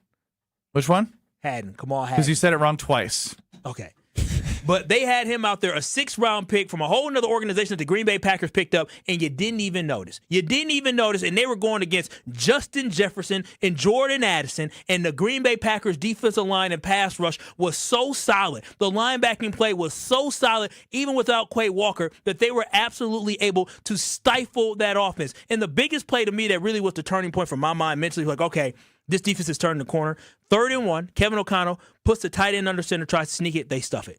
4th and 1, they run the ball, the Green Bay Packers stuff them. They had 2 opportunities to get 1 yard, and your defense imposed your will on them. That is what elite defenses do. They get sacks, they force turnovers, and they made some big plays yesterday, and then they stop teams from doing what they want to do, especially when it comes to 1 yard. 1 yard in the NFL, it ain't easy to get 1 yard, but we see all the time, Brad, Ben, y'all see a QB sneak can get you 1 yard so easily. Nope, the Green Bay Packers stuffed it not once, but they stuffed them twice. To me, that shows me that this Green Bay Packers defense that's top 10 in overall sacks, is top 10 in yards allowed, that this defense is an elite defense that we are witnessing. So the Green Bay Packers offense better make sure that they're hitting on all cylinders, because you got yourself an elite defense that can get you to a championship. Well, we might be splitting hairs here a little bit, but I don't think you can crown elite after the Vikings, right? That's my only pushback. I think this team is very good. I'm not sure they're elite. Texans, Broncos, Browns, Rams. Those are my top 4 defenses that I think are all elite statistically and great at every level. Here's the problem, Kyle. Yes, they dominated the Minnesota Vikings. But JJ McCarthy, it's hard to describe exactly how bad he is. Saying below average was like such a compliment. EPA is a complicated stat, right? But basically, it tries to estimate what the average, what's expected of you when it comes to performance on any given play. So if you do well in EPA, you're doing more than expected. If you do worse, you're doing less than what's expected of you from an average NFL player. JJ McCarthy, 851st out of 852 quarterbacks since 2000 in EPA. So basically, he is among the worst quarterbacks played in the NFL since the year 2000, based on this really in-depth stat. The only quarterback worse, Jamarcus Russell. Yep. That is shocking. Absolutely shocking. So I don't think by dominating JJ McCarthy can you say, oh yeah, this Packers defense is elite. However, Kyle, They are 5th in points, 10th in passing defense, 7th in rushing, 6th in total defense. So they're a top 10 defense. Everything. They're knocking on the door at top 5. The problem is, you brought this up in the past too. They're 21st in turnovers. And that's after a stretch of more turnovers. So if you're an elite defense, you got to have more turnovers. Were they in the run game again? They are 7th. They were 3rd, and I think what's interesting is if obviously the game flow played out the way the Packers wanted it to after that muff punt, but Jahmyr Gibbs and David Montgomery. This is where I was going to go next. The Detroit Lions, they're 2nd in points when it comes to offense. They are still one of the best offenses in the NFL, right? Even with the Dan Campbell calling the plays back and all the things. If you want to be an elite defense, you hold the Lions to under 20 points. I will dub this team, assuming they continue this same level of aggression and playmaking ability and stifling the other team. You hold the Lions under 20 points, now you're an elite defense. Elite defenses don't just crush bad opponents, which they did in Minnesota. You put a ceiling on great offenses, and that is what they can do on Thursday.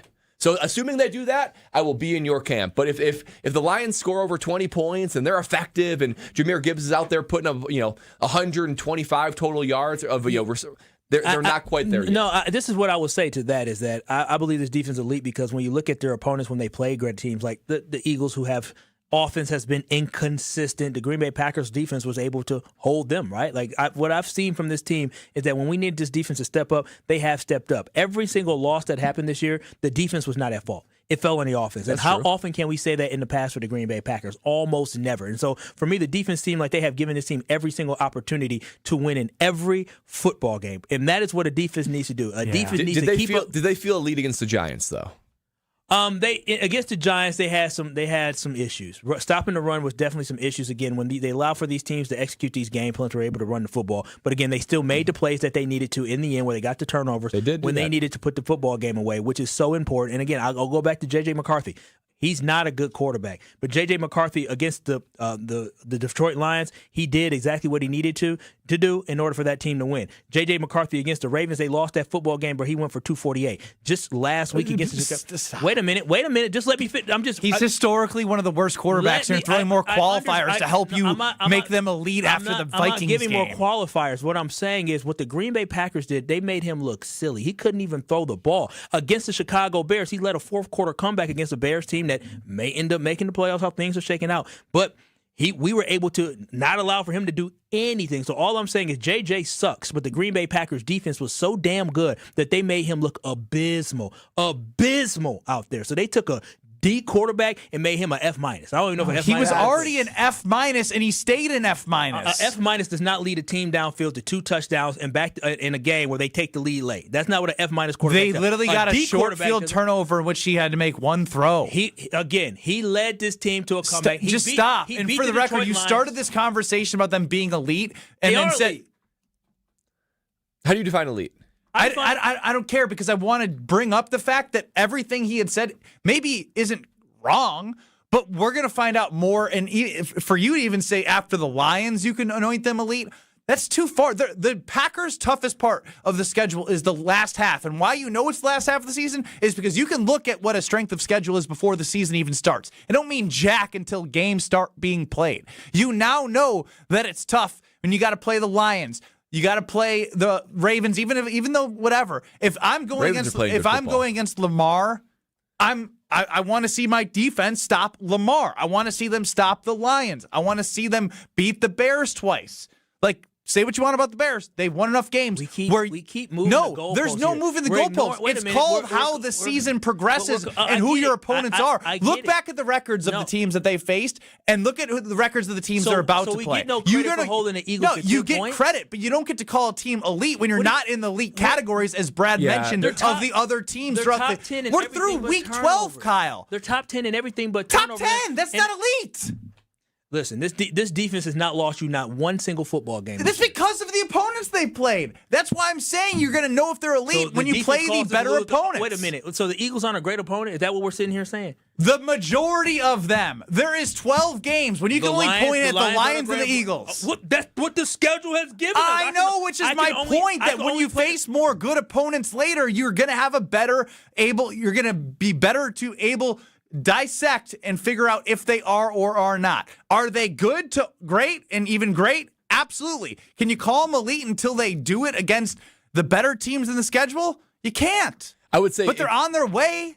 I just can't say that they're elite yet, and that's okay to say. You're right that the defense hasn't caused them any losses, right? It's been firmly on the offense or bad decision-making or stuff like that. If and when this team actually becomes an elite defense, a top 3 defense, I think they might be a Super Bowl contender. I think they're very good. I don't think that's quite enough to be a true Super Bowl contender. Fredo chimes in real quick on the Carbless Talking text line before we get to Jason Wilde. Kyle literally is putting on a JJ McCarthy performance today. I highly disagree. I think the facts are the facts. When you look at this defense, again, I'm not saying JJ is good at all. I'm just saying they made him look even worse. I mean, this guy looked very incapable yesterday. You clearly didn't watch JJ McCarthy. You just followed what the numbers say. I've seen highlights of JJ McCarthy. Highlights. I've watched the games. I literally before this week compared him to Zach Wilson on the Jets, and he proved that against the Packers. So how in the world did this team go and beat the Lions? How in the world short field turnover? That's how those happened. How in the world did this team go and have an opportunity and lead with the Bears late? The quarterback still plays a role in that. The Green Bay Packers. He's 851 out of 852 in the last since 2000, and you're trying to make him sound better than he is. So the Green Bay Packers didn't make him look just. They did. That's what any defense could do. This had to be his worst professional football game ever, and your defense did it. He had a lot of opportunities, but your defense did. That doesn't make them elite. No, okay. Well, I think an elite defense. The body of work for elite defense does do this, but it's part of them showing consistently that they will be that. Man, because the week before you just said they weren't against the Giants. As a betting man that you were, if we were to bet whether or not the Green Bay Packers would hold the Eagles at 10 points or less, you would have took the over 1,000 times. 1,000 times. And we give the defense no credit. We just forget about that. The defense has showed up for you. And against the Giants, you would have said they wouldn't have scored as many points as they did 1,000 times. It goes the same way, which shows that they're not elite yet. I was disappointed. Listen, elite defense. Hell, didn't the Giants put up damn near 50 against the Broncos? Again, they were up. The Giants were up like 34-3 or 34-6 against the Broncos, and the Broncos came back to beat them.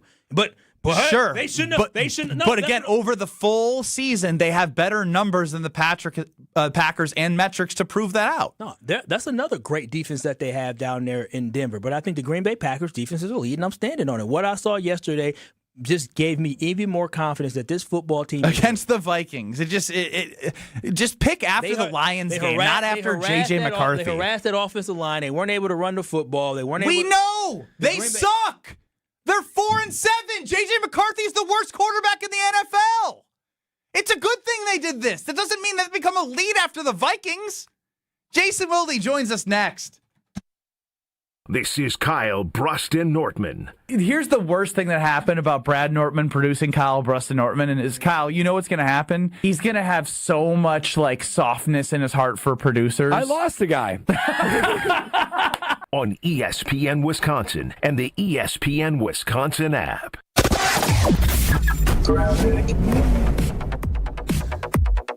We start things off with an accident on eastbound 94 right about at Highway 100. We've got cars on both shoulders, so just be extra careful. Well, I think one of them is actually a flatbed truck, so just be extra careful because that's kind of big there.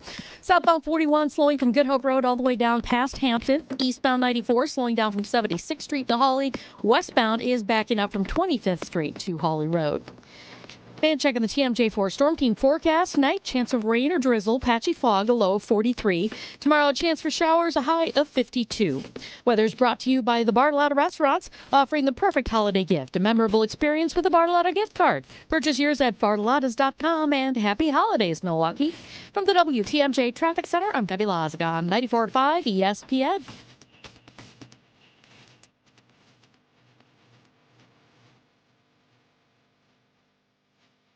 Stay up to date on the Green and Gold all season. The Green and Gold Fix podcast is brought to you by Potawatomi Casino Hotel. Luxury stay, elite play, unwind in sophisticated comfort. Win big, dine, and experience the events in Milwaukee. All day, every day. The Carbless Talk and Text line is open for you. First off, there is not one team that's on the fringe that scares me. 800-990-3776. The Carbless Talk and Text line. This is more. Home buyers are raving about their experiences with the Citizens Bank mortgage team. Aaron helped me get pre-approved really fast, like before the open house even started. I called Devin so many times with questions, and he always answered. It's more than a mortgage. It's your future. And at Citizens Bank, we make it personal. Learn more at citizensbankwi.bank/mortgage.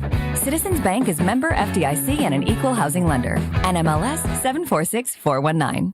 Life's better with Drive My Way from American Family Insurance, because we know it's more than just a car. It's your escape pod, your adventure mobile, your memory maker. And we help protect the dreams that drive you. Personalize what you pay for auto insurance and you could save between 5 and 20%. American Family Insurance. Get a quote and find an agent at amfam.com. Products not available in every state. Unsafe driving behaviors may increase your rate. Visit amfam.com to learn more. American Family Mutual Insurance Company SI and its operating company, 6000 American Parkway, Madison, Wisconsin. Did you forget the first day of school is this week and little Nancy still needs her name embroidered on her backpack? Or the company shirts are due now, not next week? Maybe the boss just declared Steve's retirement party is today and the shirts are mandatory? Whatever the rush. Big Frog Custom T-shirts and more in Mequon has got you covered with fast turnarounds, no minimums, eco-friendly printing, and high-quality custom apparel. Big Frog brings your custom ideas to life fast. Stop by Big Frog in Mequon or visit bigfrog.com/Mequon. Big Frog Custom T-shirts and more, where your ideas leap to life. Give the gift of game this holiday season and spread the joy with a Milwaukee Bucks gift card. A guaranteed slam dunk for every fan on your list. Recipients can score tickets to Bucks games and other Fiserv Forum events through the Ticketmaster box office. Shop exclusive gear at the Bucks Pro Shop or get their favorite snack at Fiserv Forum's concessions. It's a big win for both you and them. To purchase a gift card, visit bucks.com/gift cards. Homer here for Window Nation's end of the year sale. This November, you'll save big with 50% off all window styles. Plus, you could get 0% financing for 5 years. Window Nation's proven quality windows are so good, you'll actually save money on lower utility bills and come with a lifetime warranty. Window Nation even has an A+ rating from the Better Business Bureau. Don't miss out on 50% off and 0 interest for 5 years. Visit windownation.com to get started. You're listening to Kyle, Brust, and Nortman on ESPN Wisconsin and the ESPN Wisconsin app. The people that watch the Jets regularly, those poor people, I don't know. 3-time Wisconsin Sports Writer of the Year. This is like me announcing that I'll be on Wilde and Couch tomorrow. I mean, God willing, if the creek don't rise. Holding everybody accountable. You play to your strength, and their strengths, if their offensive line can block the right people. Jason Wilde is on Kyle, Brust, and Nortman.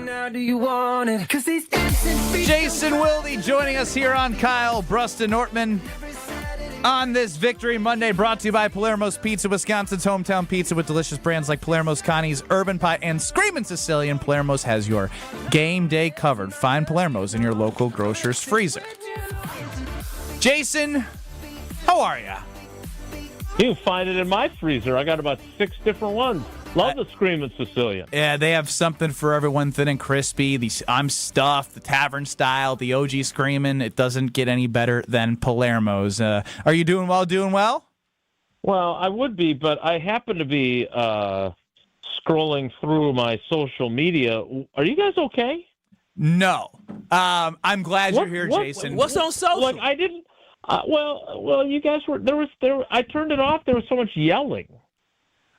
Fair. I cannot get over the fact that Kyle Wallace wants the Packers to make a statement on 3rd and 3 when JJ McCarthy is the worst quarterback in the world, and Matt LaFleur executed his play call or his game plan to perfection. No. I'm not even like the Matt LaFleur defender guy, but Kyle is wanting to prove something on 3rd and 3 by scoring a touchdown. Jason, I said just to start the fourth quarter, I would have loved for him to put the ball in the hands of Jordan Love on that play, but instead he said, "Hey, we're in 4-down territory." They end up losing a yard, and then they end up kicking the field goal. I said, put it in Jordan Love's hands to move the chain, not run the ball on that play. Yeah, like Kyle, I consider you a friend. I appreciate the fact that you make me cooler. You're the guy that makes me understand today's young, hip what's the people. period here? Or the but here's So I hate it when I have to come on this show and then get after you. I take no joy in that. Like I do. You're one of my favorite people. No, I don't. I really don't. Just like I didn't enjoy getting after Steve Scafidi yesterday on Green Bay game day. Like I take no joy in that. But I can't. And look, there's plenty to criticize with Matt LaFleur. I don't want to be depicted as the beat guy who is, carrying water for the head coach. I most definitely am not. And I think there's a lot of criticism that is warranted from the first, what are we in now? 7-3-1, so the first 11 games. I'm fine with that. I don't have any problem with people criticizing things that deserve to be criticized. And you certainly have every right to criticize whatever you so choose, but then it becomes my job to tell you why you're wrong. And if you look at the way the game was played, like we have one of the greatest punters in Badger history, and certainly one of my favorite punters, although not number one, at our disposal. And punters are a weapon, are they not? Yeah. Used properly if they're talented, right? Daniel Whelan, certainly a good example. Brad Nortman, certainly a good example. So yesterday, so are kickers who are accurate. And I understand that you probably had some apprehension based on the way one Brandon J. McManus had kicked the ball of late, that maybe he would miss a couple of those field goals that he attempted there in the second half. But, man, you and Christian Watson's dad wanted them to go for the jugular on that 3rd and 3. I am telling you, the only way they lose that game to the Vikings after the play where Zane Anderson pushes I keep wanting to call him Miles Davis. I think his name is Miles Price. Into the ball for the turnover, and then they go in and score the touchdown to make it 17-6.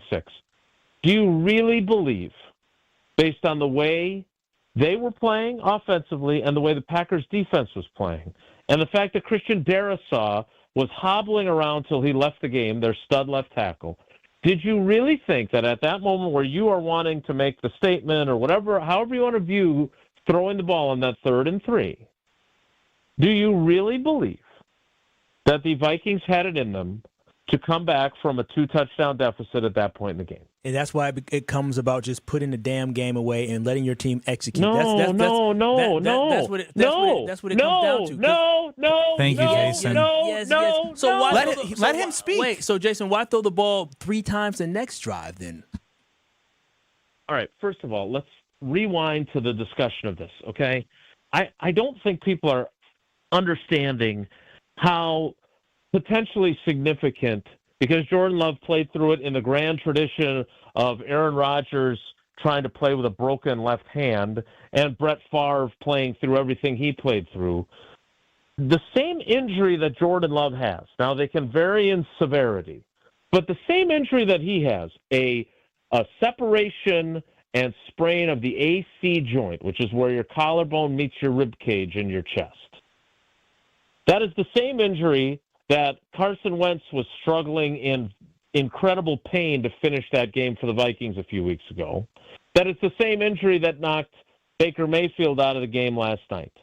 The fact that Jordan Love was handing off with his right hand, regardless of whether the run was to the right or to the left, tells you that obviously was painful, right? Because otherwise you're jeopardizing. He didn't even do that when he had the broken thumb or when he had the torn thumb ligaments that he had surgically repaired, because that is asking for a fumble. But he did it because that must have caused so much pain in that shoulder, the jarring of handing it off that way, that he didn't do that. I'm guessing it's also why there was so much shotgun, even when he didn't need it to be shotgun yesterday.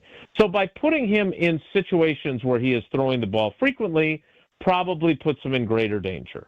Now, I would think that some of what your argument is what you said about throwing the ball on the ensuing series.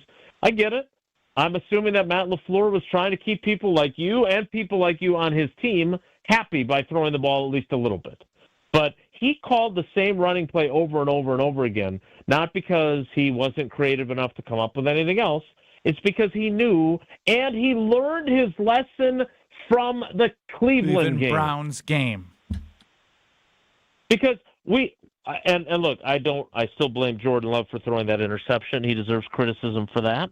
But the fact of the matter is that there was no way the Browns were going to drive the field to beat them if they just punt that ball away. So that's a loss that they have on their ledger. So he learns from that, is smart enough not to put his quarterback or his team in harm's way, where really only mistakes that hand the ball over to the Vikings can lose them that game. And you're killing them for it now. I don't get it. Like, do I think that they can run the same game plan on Thursday? Of course not. And if he did, you should light him up to beat the band. I don't know if you guys are doing a show on Friday, but whenever you're on the air again, if he runs the same exact game plan against the Lions, he should be roundly criticized, and quite frankly, all the people that want him to be on the hot seat should turn up the heat for sure. But I can guarantee you he's not going to run that. And for those that want him to be, that was my angle yesterday in my story, those who want him to be all gas, no brakes, probably going to have to be a lot more gas and a lot less brake against the Lions on Thursday, right? But against a team, you saw how bad JJ McCarthy was. Why would you risk anything when you already have a 2-touchdown lead and you think that your kicker is healthy? Every time you drop back, you hand the football off or whatever it is, you're risking something. You're risking Emanuel Wilson, as he did later in that game. That's a terrible argument. It's not a terrible argument. Emanuel Wilson, his knee was down, but anything can happen. Jordan Love is your best player. I think asking to put the ball in Jordan Love's hand on one play on 3rd and 3 to move the chain. Which of the players was playing with an injury? I'm sorry, which of them was playing injured? He played the whole game injured. If you're not good enough to complete minimize the risk. Wait a minute, stop it. If you're not good enough to complete a pass 3rd and 3 after you pass the ball throughout the game, you pass the ball the next drive, and you're going to sit here and tell me that, we needed to protect him on the 11-yard line when you're going in to potentially score on 3rd and 3. Stop it. Time and score mattered there. Stop. Time and score. They got the ball back again, and they still threw the football. I'm just saying, one play, 3rd and 3, put it in Jordan Love's hands and move the chain. That is the thing. I'm not criticizing the whole game play calling. I'm talking about in that moment, I wanted Matt LaFleur to be less conservative and more aggressive and put the ball in Jordan Love's hand to move the chains, especially from the 11-yard line, to try to put the ball in the end zone. That's all. So he kicks the 30-yard field goal and look, maybe it's possible. I think LaFleur even said it after the game, that the reason why he ran it was he was thinking it was 2 down. It was 4 down territory, and he was going to run it again. But they lost. Right. So So if that was his theory, that he could then run it again on 4th and 1, you still have an issue with them not throwing it there? My whole thing was, I said, you know what? I understand where he was getting at, but I would have loved the fact that he would have just thrown the ball on 3rd down on the first place because I wanted him to be more aggressive. When he explained it after the game, I said, okay, I get what his mentality was. It was, we've been picking up yards, running the football. He wasn't expecting to lose 1 yard, but I would have preferred to throw the ball anyways on that play. That's what it came down to for me. And on the next drive, they throw the short pass to Fitzpatrick that gets called back. Then he, again, throws a ball that gets the ball out of his hand quickly, short pass to Wilde. Then he gets the ball out of his hand quickly again to Watson, and then they run Emanuel Wilson again. So it's technically, since the first pass is wiped out, it's 2 passes in a run, and then they settle for another field goal, right? So, he's not throwing anything. If you don't believe that he wasn't protecting Love, I can't have this debate with you, because the way he called the passes that he did run were also get the ball out of his hand quickly so he's not in danger. Did you see the play where Eric Wilson comes up the middle and no one blocks him? Mm-hmm. And he makes and Love makes an unbelievable throw to get he's playing with that injury. He sees him get hit on that play. There was another play too where he got hit pretty good. I don't understand why you don't think the idea of protecting your allegedly franchise quarterback it's 3rd and 3, in a game that you're up by 14 points. 30. I understand if they ran the ball. If they ran the ball the entire time after this, then fine, you got it. But you literally just told me about how they ran threw it the ball. 3rd and 3 again on the next series. But they threw the ball the same time the next series as well. I'm just saying, Jason, everybody's telling me, we just got to protect Jordan Love. Well, didn't do it the next drive because he threw the ball multiple times and one got called back. You're right, Kyle. They didn't run the ball 50 times and didn't have him throw it 0 times. You're right about that. Thank you. Jason, I appreciate you joining because I feel so much more at peace. I had so much more I wanted to ask Jason, and then there was so much more. Brad didn't get to ask Jason any questions. There's so much more than this one play. It was validation that I know I'm not crazy. What else you want to ask? Yeah, Jason, what else you want to ask? You got something else, I'll make you a deal. I'll stay around and answer more questions if you don't try to grade how the segment went. I don't grade how the segment went. I say if I liked it or not. And this one, Jason, he'll be mad because me and you didn't see eye to eye. I go based off if we see eye to eye. You were phenomenal on Thursday. We were cooking.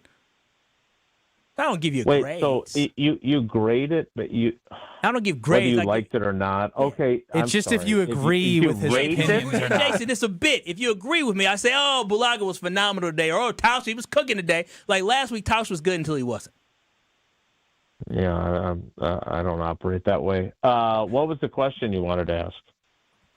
Brad, you want to go? You said you have more questions. Now you're deferring. I could definitely ask more questions. Kyle, you go. Okay, Kyle Wallace, Jason Wilde. It's like Sunday Karma at 10:30. Yeah, well, we're coming back at 10:30 on Sunday Karma. How was Micah Parsons overall? Is his presence and his performance?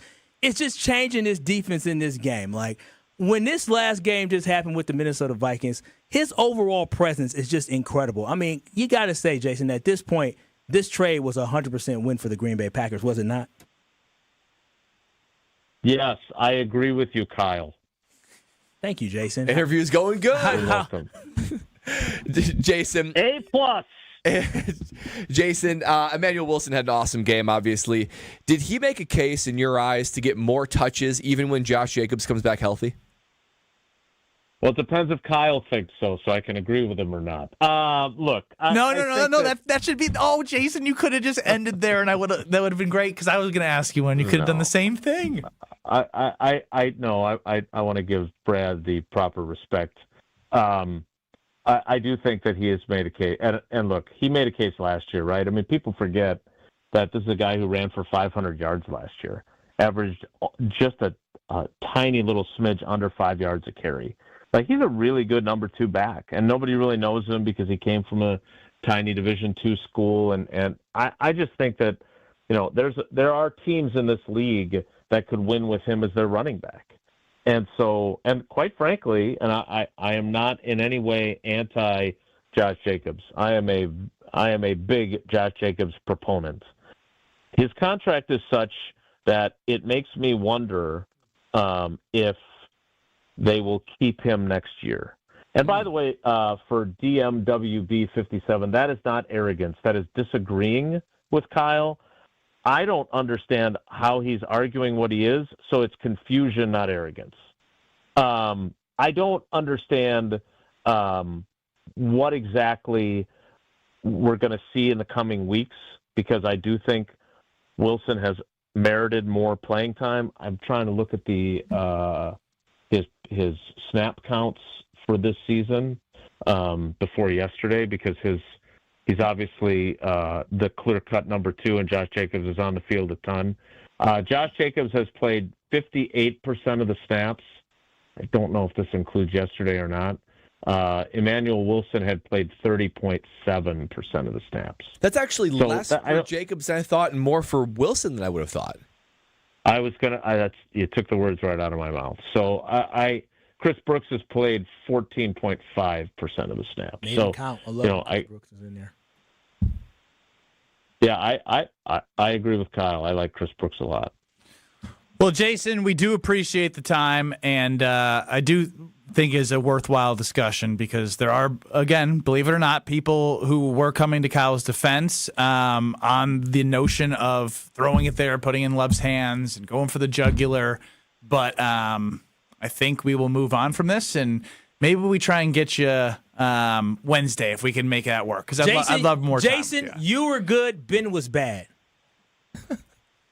I don't know if that makes me feel any better or not. I love you guys no matter what. I'll talk to you on Wednesday. All right. That would be great. Thank you, Jason. Kyle, why don't you tell us about how you protect, your life? Oh, yes, definitely. I always protect my life with American Family Insurance, because life's better with American Family Insurance. That's because their agents will make you feel totally protected with home, auto, or life policy that's right for you. Also, you're free to enjoy your dreams. Simply visit amfam.com today to find an insurance agent near you or get a quote instantly online. It is so easy, so convenient, and it is so great when you work with American Family Insurance. So always remember, insure carefully and dream fearlessly with American Family Insurance. Brad Nortman, longtime NFL punter who punted for the Badger football team, is rocking some Badger gear.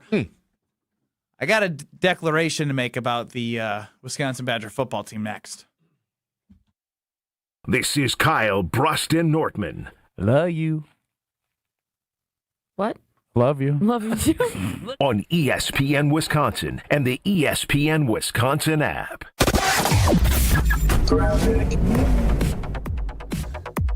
Eastbound 94 still has that accident right at Highway 100. The shoulders are blocked right now. It looks like we've got a little bit of a backup coming in from before the county line, so keep that in mind. It's just at Highway 100. Once you get past that, you'll start to slow down again from 84th Street to Hawley, and the westbound side is backing up from about 27th Street all the way to Hawley Road. Southbound 41, heavy from about Good Hope Road all the way down past Hampton. Northbound side's tightening up between North Avenue and Burleigh. Traffic is brought to you by Safe Plow. When winter hits Wisconsin, Safe Plow keeps driveways and businesses clear with no-tolerance snow removal. They handle the blizzard so you can handle your business. Visit safeplow.com. And check the TMJ4 Storm Team forecast tonight. Chance of rain or drizzle, patchy fog, a low of 43. Tomorrow, chance of showers with a high of 52. This holiday season, escape the hustle and bustle at Lake Lawn Resort. From spa days to holiday events, it's where the spirit of the season comes to life. Book your getaway today at lakelawnresort.com. From the WTMJ Traffic Center, I'm Debbie Lazaga on 94.5 ESPN. Is it time to buy an engagement ring? Or a big anniversary diamond? Kessler's has diamonds that come from diamond mines. And we also have diamonds that come from plasma chambers. When you see the size of the diamond you can afford when you look at our high-tech newborn created diamonds, you're going to be happy, happy, happy. And with approved credit, our financing plans make anything possible. Our selection of engagement rings is beyond compare. And our custom design department can modify any ring in any way you choose. Anyone who says they can give you a better ring or a better diamond or a better price has never been to Kessler's. And our miraculous no small print warranty says, if you bought it at Kessler's, it's guaranteed. It's just that simple. And all maintenance is free forever. No charge. Yes, it really is that miraculous. You found a partner you want to share your life with. When you're ready to celebrate, we've got a diamond for that. Find the Kessler's nearest you at KesslersDiamonds.com. Change your grocery game plan to locally owned Century Foods, home of the best meat, freshest produce, and tastiest treats. And free groceries. Okay, just calm down. We'll get to that later. Stay tuned in right here to score free groceries. Stop, please. Okay, I'm shutting up. My lip is zipped. Let's get to this week's specials at Century Foods. Now through Wednesday, save on 24-pack selected varieties essential everyday purified water, 2 for $6. 9 to 13.1 ounce selected varieties Old Dutch Crunch, Ripple, or restaurant tortilla chips, 2 for $5.50. 64 ounce selected varieties Ocean Spray cranberry juice, $2.99. 75 to 80 count or 12 ounce selected varieties Lysol disinfecting wipes or spray, $4.99. And now time for the big reveal: free groceries. That's too over the top. Forget it. I'll handle the rest. Enter to win $500 worth of free groceries on Century's Facebook or Instagram by December 31st. It's time for the Marquette Minute on 94.5 ESPN. Brought to you by Wintrust, Wisconsin's bank, the official banking partner of Marquette University and home to Marquette Checking with free ATMs nationwide. Marquette got back in the win column, snapping a 2-game skid after holding off Central Michigan 85-71 at Pfizer Forum on Saturday. Senior guard Chase Ross was electric, scoring 27 points on 7 of 8 shooting, adding 7 assists and 2 steals. Here's head coach Shaka Smart after the game. This was a baby step in the right direction. The growth mindset is incredibly important for this team because honestly we have one guy, Chase Ross, that's like a pretty darn confident guy out there, and then we got a bunch of other guys that are working their way into confidence and slowly but surely building that through experience. With the win, Marquette improves to 4-3 heading into a Black Friday showdown with Oklahoma in Chicago. This has been the Marquette Minute on 94.5 ESPN. Brought to you by Wintrust, Wisconsin's bank, the official bank of Marquette University. This is Kyle Brust Nortman on ESPN Wisconsin and the ESPN Wisconsin app.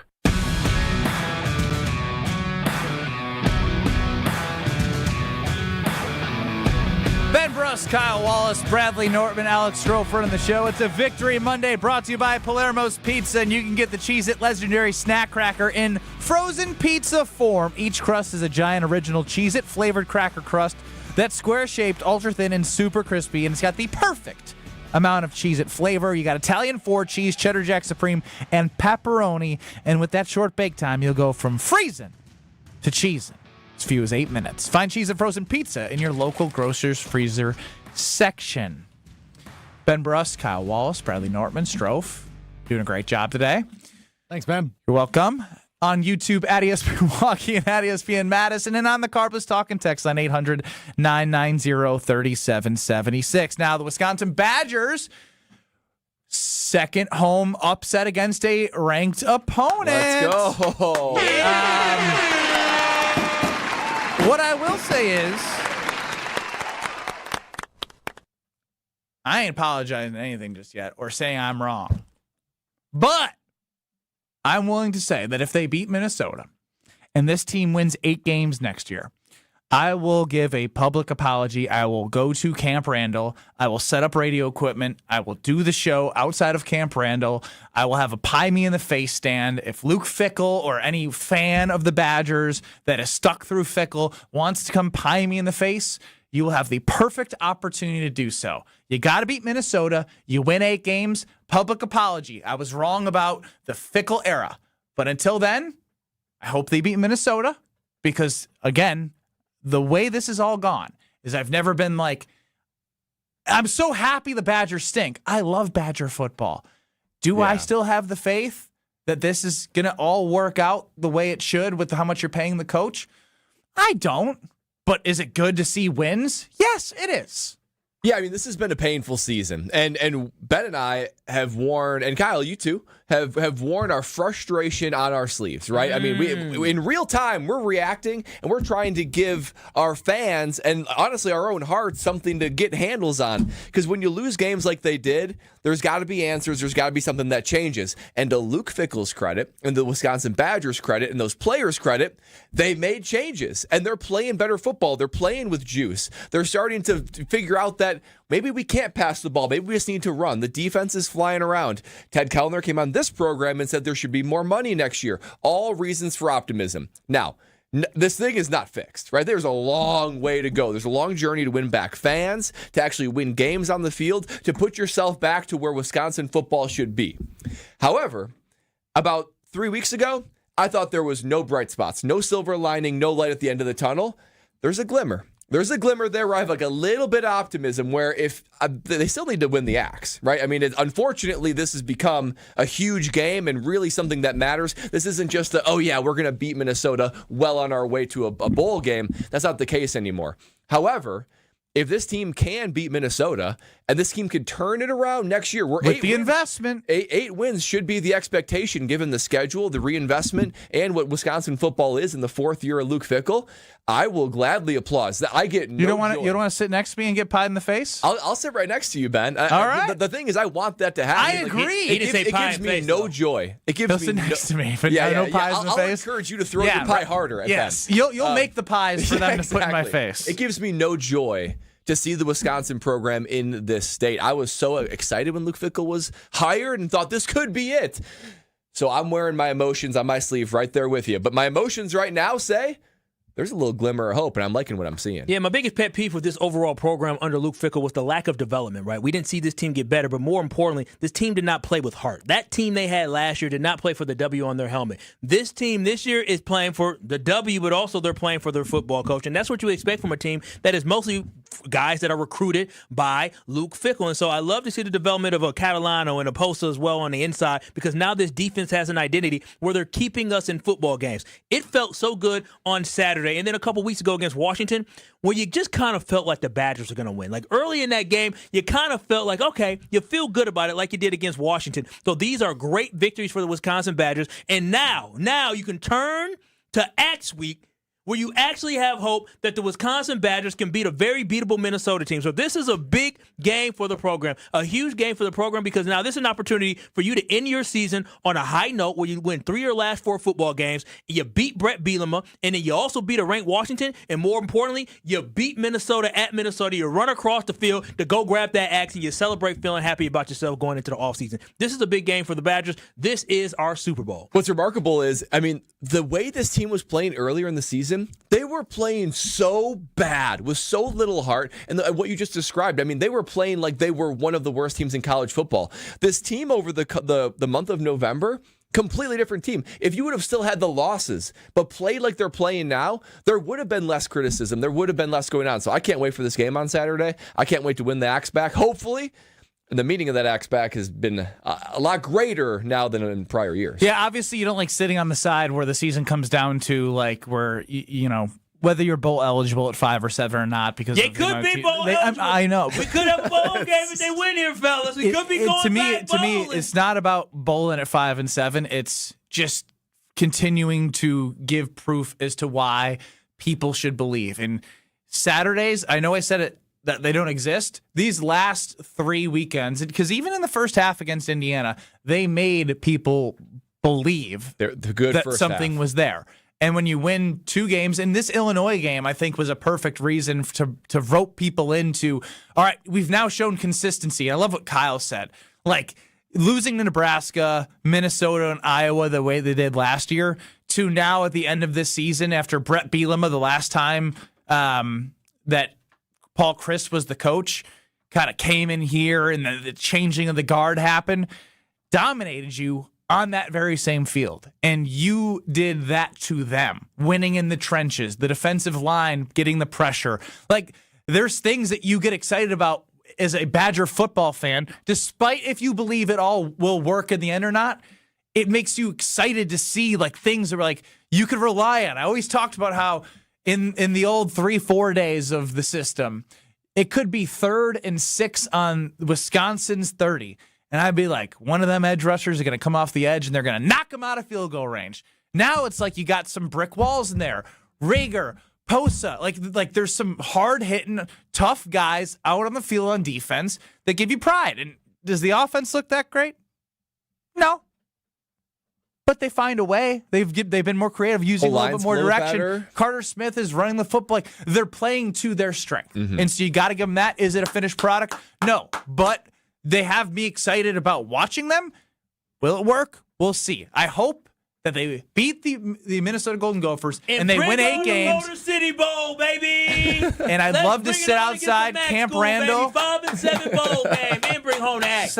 Stop. Now you're kind of trolling. No, you got it. Listen, momentum. There's about 12 other teams that need to lose. But hey, it's possible. I want to be at Camp Randall getting pied in the face because that means this worked. And if it means that I'm not getting pied, it's a bad thing. Is going to pie me too? Absolutely. I never lose that opportunity. I never wanted the Badgers to lose. Nobody wanted them to lose. I mean, I reached a point where I thought it might expedite things a little quicker. But that's why I'm not a coach. Going to tell you about where I took my anger out when some of those losses were happening, but no longer have to. I can just go there for enjoyment with my fitness, and that's the Princeton Club. Madison, New Berlin, all those locations, Madison. You have so many things for you to do there, whether it be personal training, workout classes, going out working out by yourself, basketball courts, tennis courts. Find your better tomorrow. You can have build a strong body, a strong mind, and have a strong community, all at the Prince Club. Make sure you check it out. We wrap up ESPN Wisconsin Hour next. This is Kyle Brust Nortman, KBN. I legitimately understand sugar. Is it good, Brad? It's unbelievable. It's so good. I'm changed. Not for the better. Come on. On ESPN Wisconsin and the ESPN Wisconsin app. With Wilde and Tausch, you won't miss a play. Maybe one of Jordan Love's best games as a Green Bay Packer. I feel encouraged by what we saw. Presented by Pella Windows and Doors of Wisconsin. Obviously, still a lot of things that need to get better, but from an offensive standpoint, from Jordan Love in particular, I thought had just an absolutely fantastic game. Weekdays from 9 to noon on 94.5 ESPN, ESPN Milwaukee's YouTube channel, and the ESPN Wisconsin app. And ESPN Radio Extra Point with Evan Cohen. They're 3-7. They've lost 7 of 8. They don't have Jamar Chase this weekend. They don't have, because of a suspension. They don't have Trey Hendrickson, their best defensive player, because of injury this weekend. They may or may not have Joe Burrow. They may or may not have Joe Flacco, who's got an injury as well. They're closer to last place than they are second place. Forget first place. I'll put their chances of making the playoffs at 0. Numerically, is Joe Burrow going to be significantly better than what Joe Flacco has been? I'm not saying he's not a better player. Don't get that twisted. But you get the point. Like, I get it. He's much better. There's no doubt in that. He's a top 5 quarterback in the league, MVP candidate every year, taking a team to a Super Bowl. This is not a Joe Burrow knock. This team, to me, is so far away that I can't believe they're rushing him. I find this to be wild. I find this to be another example of Joe Burrow running this team, and no one standing in his way. Someone needs to protect Joe Burrow from himself. Actual price will depend on product and subscription plan. Featured products are compounded drug products, which the FDA does not approve or verify for safety, effectiveness, or quality. Prescription products require an online consultation with a healthcare provider who will determine if appropriate. See website for details, restrictions, and important safety information. Want a boost in and out of the bedroom? Hims has you covered. Introducing a new 2-in-1 approach to level up your game. Tadalafil for better bedroom performance and zinc for testosterone support. Put it all together and you've got what you need to turn things all the way up. Getting started is simple. Just go to hims.com/joy to start your free online visit. Through Hims, you can access ED treatments including pills, chews, and more. 100% online. No office visits, no pharmacy lines. Just fill out a simple intake form and a licensed medical provider will determine if treatment's right for you. If prescribed, it ships free and discreetly to your door. Find affordable treatment options at up to 95% less than brand names at hims.com/joy. That's hims.com/joy, hims.com/joy. When it comes to joint replacement, you want the best care available. The Orthopedic Surgery Center in Pewaukee is a leader in joint replacement, offering same-day surgery with advanced technology. Their team of experts specializes in knee, hip, and shoulder replacements, using the latest techniques to minimize pain and recovery time. The team at Orthopedic Associates of Wisconsin can get you back to what matters, living pain-free. Total joint replacement. There is a difference. Visit orthowisconsin.com. UW Credit Union presents the Student Athlete of the Week, supporting local student athletes as they grow on the field, in the classroom, and in the community. UW Credit Union is here for every you. Learn more at uwcu.org. With your UW Credit Union Student Athlete of the Week, I'm Will Summers. This week's UW Credit Union Student Athlete of the Week is Waukesha South McQuantico senior swimmer Ella Antonuski. Competing in her home pool at the WIAA Division I State Championships, Ella capped off a legendary high school career, taking home her 4th first-place finish in both the 200-yard freestyle and 500-yard freestyle. That feat makes her just the second girl in Wisconsin history to win 4 state titles in 2 separate events, joining Waukesha North's Connie Wright. Antonuski dominated the competition, finishing over 2 seconds ahead in the 200 free and more than 3 seconds clear in the 500 free to complete an incredible double four-peat. The University of Georgia commit also got to share the moment with her younger sister Avery, who medaled in 2 events, making the day even more special for the Antonuski family. Congratulations to Ella Antonuski, your UW Credit Union Student Athlete of the Week. You're listening to Kyle, Brust, and Nortman, KBN, on ESPN Wisconsin, ESPN Milwaukee on YouTube, and the ESPN Wisconsin app. We have a whole lot more to get to on 94.5 ESPN and on YouTube at ESPN Milwaukee. I think we can put to rest the what should they have done on 3rd and 3 conversation. I hate that so many people are so wrong. That's Kyle Wallace, who wanted him to throw it. I'm Ben Brust next to Brad Nortman. God, you got Jim. If only they would have won that game had they by 3 scores too. That would have been crazy, man. Jim, Matt, and Molly, they're next in Madison, the Damn Sports Show in Beaver Dam. We're on in 2 minutes on 94.5 ESPN and YouTube at ESPN Milwaukee. Do not go anywhere. And keeps it real. Ben's got the takes that make you feel. Brad's the pro. Eastbound 94, we have still this accident just about at Highway 100. The only thing left is the stuff on the left shoulder. So it's a car and a squad on the left shoulder there. Delays have gotten a lot easier heading through that point. But we do have delays from 84th Street all the way to Hawley Road. Westbound 94 backing up just before 27th Street to about Hawley Road. We got the bypass starting to slow down a bit on the southbound side, just south of Greenfield Avenue. Pockets basically scattered all the way down towards Lincoln, and then again from Beloit Road down and around the Hale interchange to about Forest Home. And checking the TMJ4 Storm Team forecast tonight, chance of rain or drizzle, patchy fog, a low of 43. Tomorrow, chance of showers, a high of 52. Weather's brought to you by Wisconsin Indoor Golf Center in Waukesha. Play over 2,000 courses, including that famous one with the green jackets. Book your bay at wisconsinindorgolfcenter.com. From the WTMJ Traffic Center, I'm Debbie Lazga on 94.5 ESPN. At Citizens Bank, we believe banking is more than transactions. It's about being recognized and remembered. It's feeling like you're understood and supported along the way. It's the small stuff that says, we know you. Because when your bank gets you, banking just feels better. Citizens Bank. Bank where you belong. Learn more at citizensbankwi.bank/belong. Citizens Bank is member FDIC. Hey, it's your friend John McGivern. In a world full of chaos, I'm grateful for a health plan that has my back. Network Health is so reliable and trustworthy, they always put me and over 126,000 members first.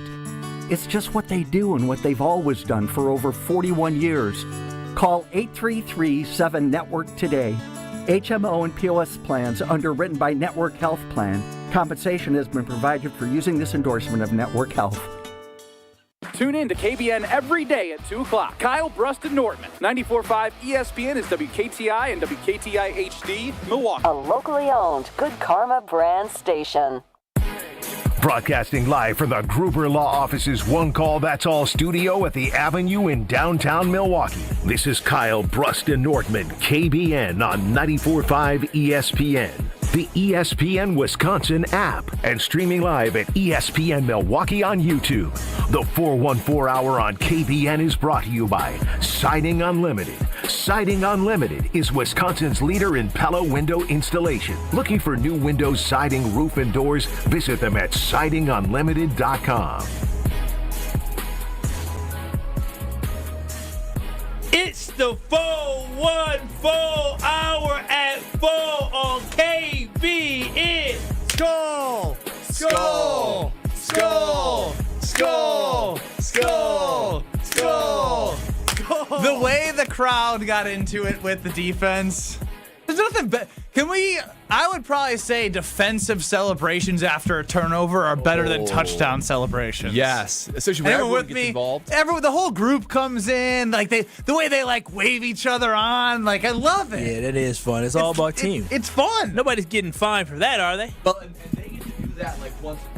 You turn your mic off. Sorry, that would be important. Defenses get to do that like once a month, right? Like where it's like a real, legit team celebration. Offenses, every week you get a touchdown. You can celebrate. Yeah. Defenders, oh boy, do they love a team celebration. Come on, let's go down there. Everybody Let's together go down now. there. That does seem very fun, especially after that huge momentum-shifting play where you get to celebrate. Yes, the big thing is crowd didn't I skip don't know how they fix their problems because I think like their quarterback situation is what it is.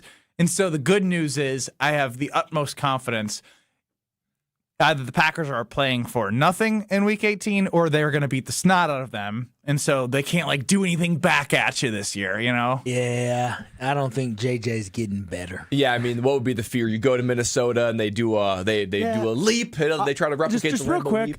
I think it's something because it's still so early in the season. We haven't acknowledged. The Packers have officially won more NFC North games this year than they did a year ago in its entirety. 2-0? Mm-hmm. Yeah. They went 1-5 last year. It's kind of nuts, given that they were an 11-win team.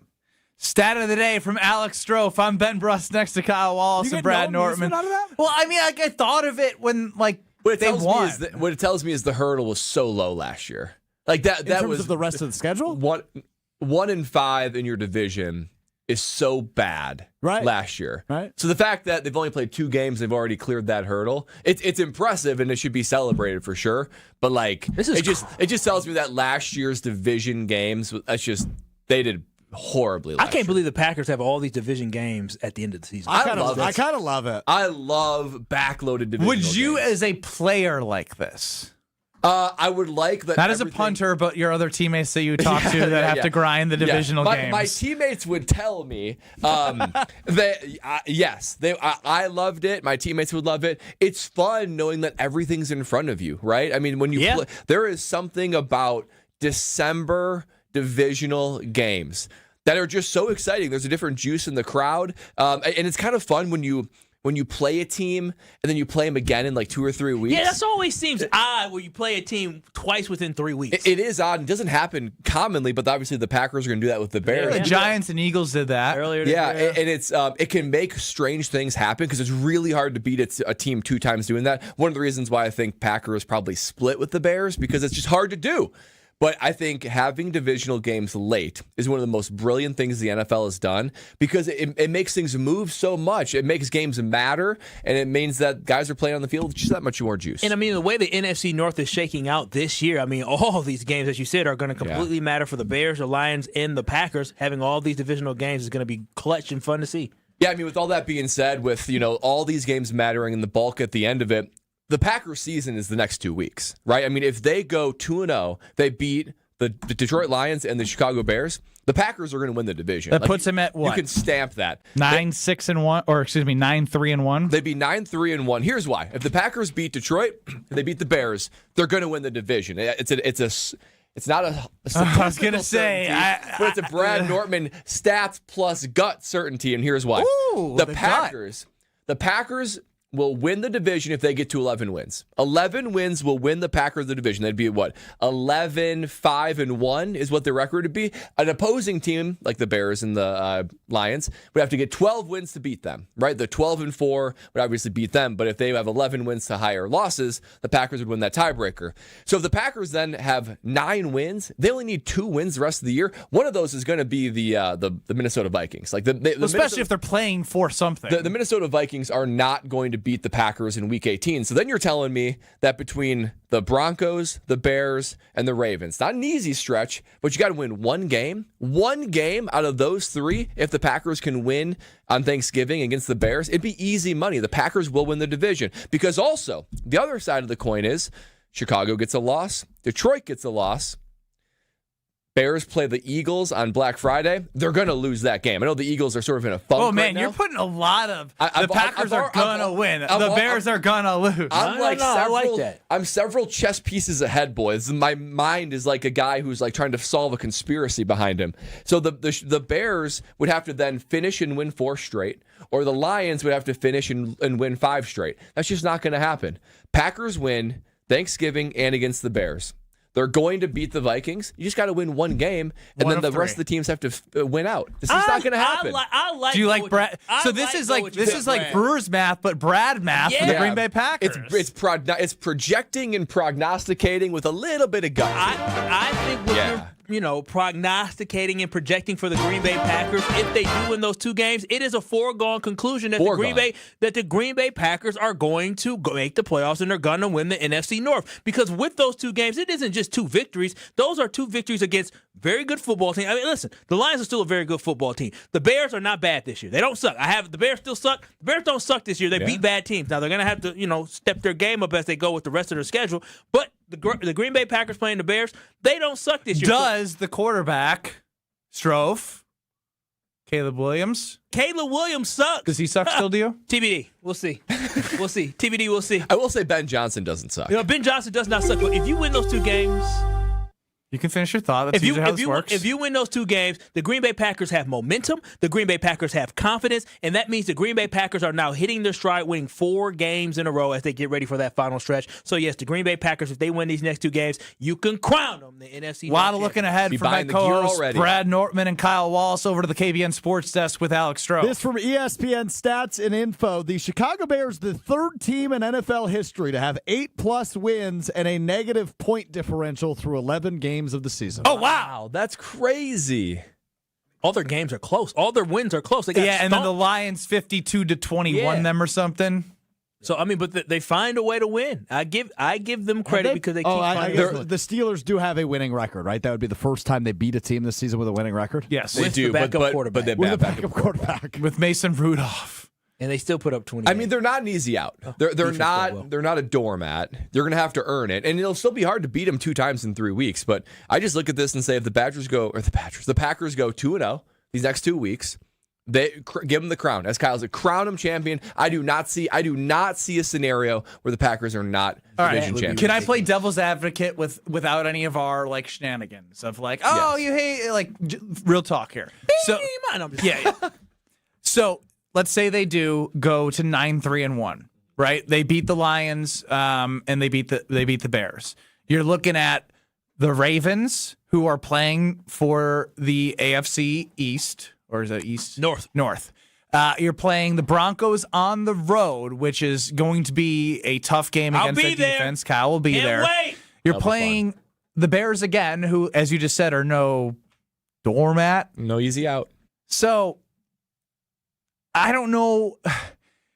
It's hard because saying they'd go 0-3 is really hard. Can we agree that they're going to beat Minnesota if it matters? Yes. Okay. But so then it comes down to can they just get Denver? one win? Can they get one out of those 3?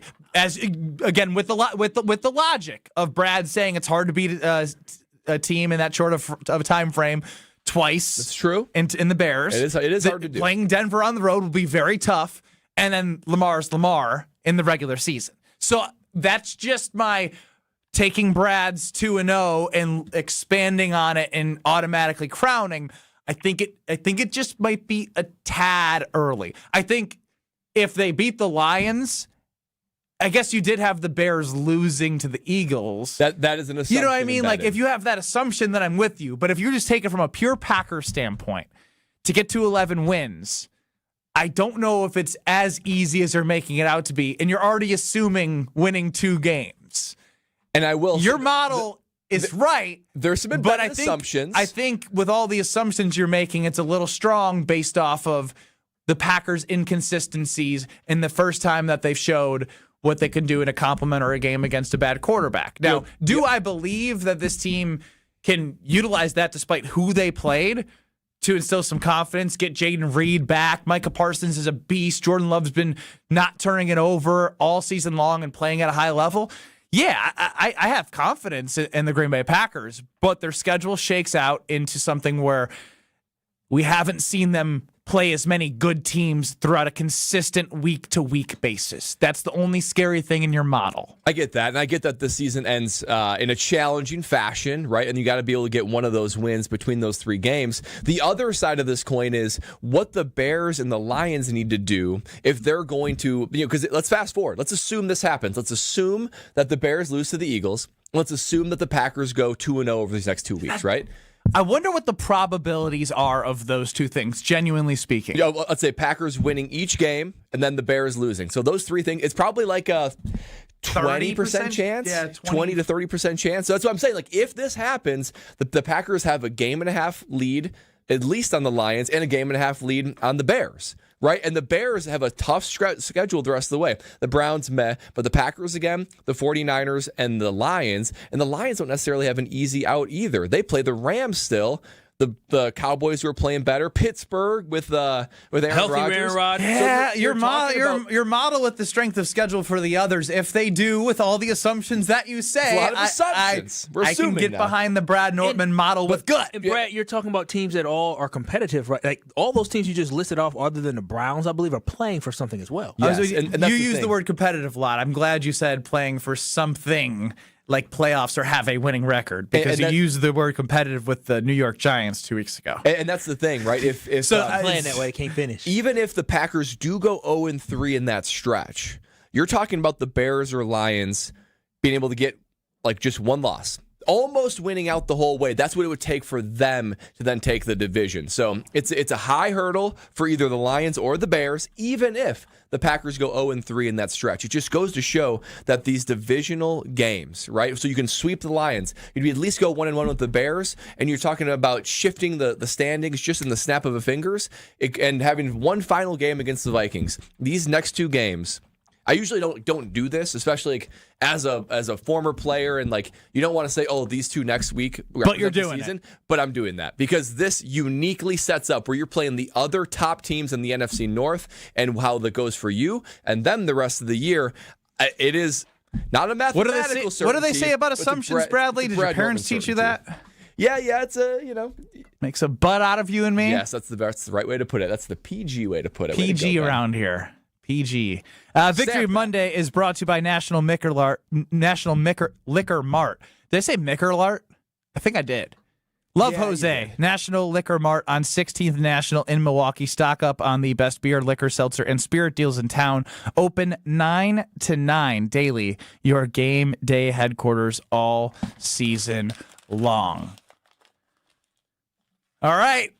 Strofe, what'd you think of the assumption predictive gut model of Brad Nortman? I have a follow-up for that we can get to on the other side. Ooh. I need about 3 or 4 more minutes. Okay. Wow. Well, luckily, that's how much time you have. Next. You're listening to Kyle, Brust, and Nortman, KBN. And you're disrupting my flow. No, your flow. Dang nabbit. Dang nabbit, I had a good flow. Gee golly willikers. On ESPN Wisconsin and the ESPN Wisconsin app.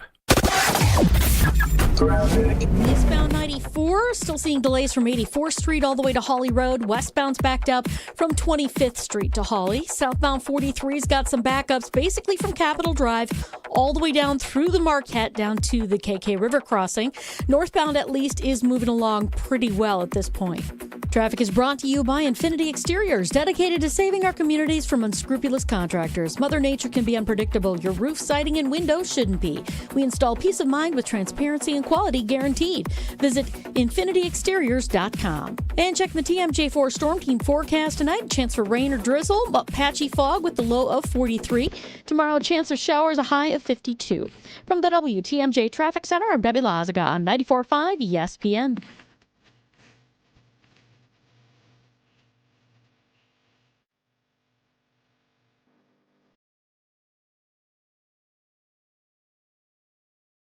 All day, every day. The Carbless Talk and Text line is open for you. First off, there is not one team that's on the fringe that scares me. 800-990-3776. The Carbless Talk and Text line. This is more. Students learn best when they can put their knowledge into action. JA's Stock Market Challenge teaches high school students how to analyze stocks and how current events impact value. Thanks to RSM, our partner that makes this program possible. It's just one of many ways JA brings learning to life. To learn more, visit wisconsin.jaa.org. When it comes to joint replacement, you want the best care available. The Orthopedic Surgery Center in Pewaukee is a leader in joint replacement, offering same-day surgery with advanced technology. Their team of experts specializes in knee, hip, and shoulder replacements, using the latest techniques to minimize pain and recovery time. By choosing them, you're choosing a center focused on providing specialized care tailored to your needs. The team at Orthopedic Associates of Wisconsin can get you back to what matters, living pain-free. And their prices are more affordable than urgent care or the ER. And they'll send a full report to your primary care doctor. Why wait at the ER? Walk in to Ortho ASAP for faster, more affordable care. Total joint replacement. There is a difference. Visit orthowisconsin.com. That's orthowisconsin.com. Life's better with Drive My Way from American Family Insurance, because we know it's more than just a car. It's your escape pod, your adventure mobile, your memory maker. And we help protect the dreams that drive you. Personalize what you pay for auto insurance and you could save between 5 and 20%. American Family Insurance. Get a quote and find an agent at amfam.com. Products not available in every state. Unsafe driving behaviors may increase your rate. Visit amfam.com to learn more. American Family Mutual Insurance Company SI and its operating company, 6000 American Parkway, Madison, Wisconsin. It's back Black Friday at Ewald Automotive Group, and it's our biggest event yet. Shop vehicles with up to $10,000 off, or 0% financing, or 0 down. We'll do whatever it takes to move all remaining 2025s. Our biggest savings of the year, lowest interest rates, maximum trade values, and huge selection. Black Friday is back now at every Ewald location. On select models with approved credit offers cannot be combined. See dealer for details. Expires a month end. Strong mind, strong body, and strong communities. That is what you need to know about the Princeton Club, and that is what you can achieve at the Princeton Club of New Berlin. When you walk in there, you will feel completely motivated to better yourself just like everyone else is doing. I've done personal training. They have saunas. They have workout classes. They have basketball courts. They have indoor-outdoor swimming pools. It all starts with a tour. Check it out. You're going to fall in love. Free childcare with the membership, open 24/7. Check out the Princeton Club of New Berlin. Get your tour and take that small step to a bigger journey for a better tomorrow. That's at theprincetonclub.net. You're listening to Kyle, Brust, and Nortman on ESPN Wisconsin and the ESPN Wisconsin app.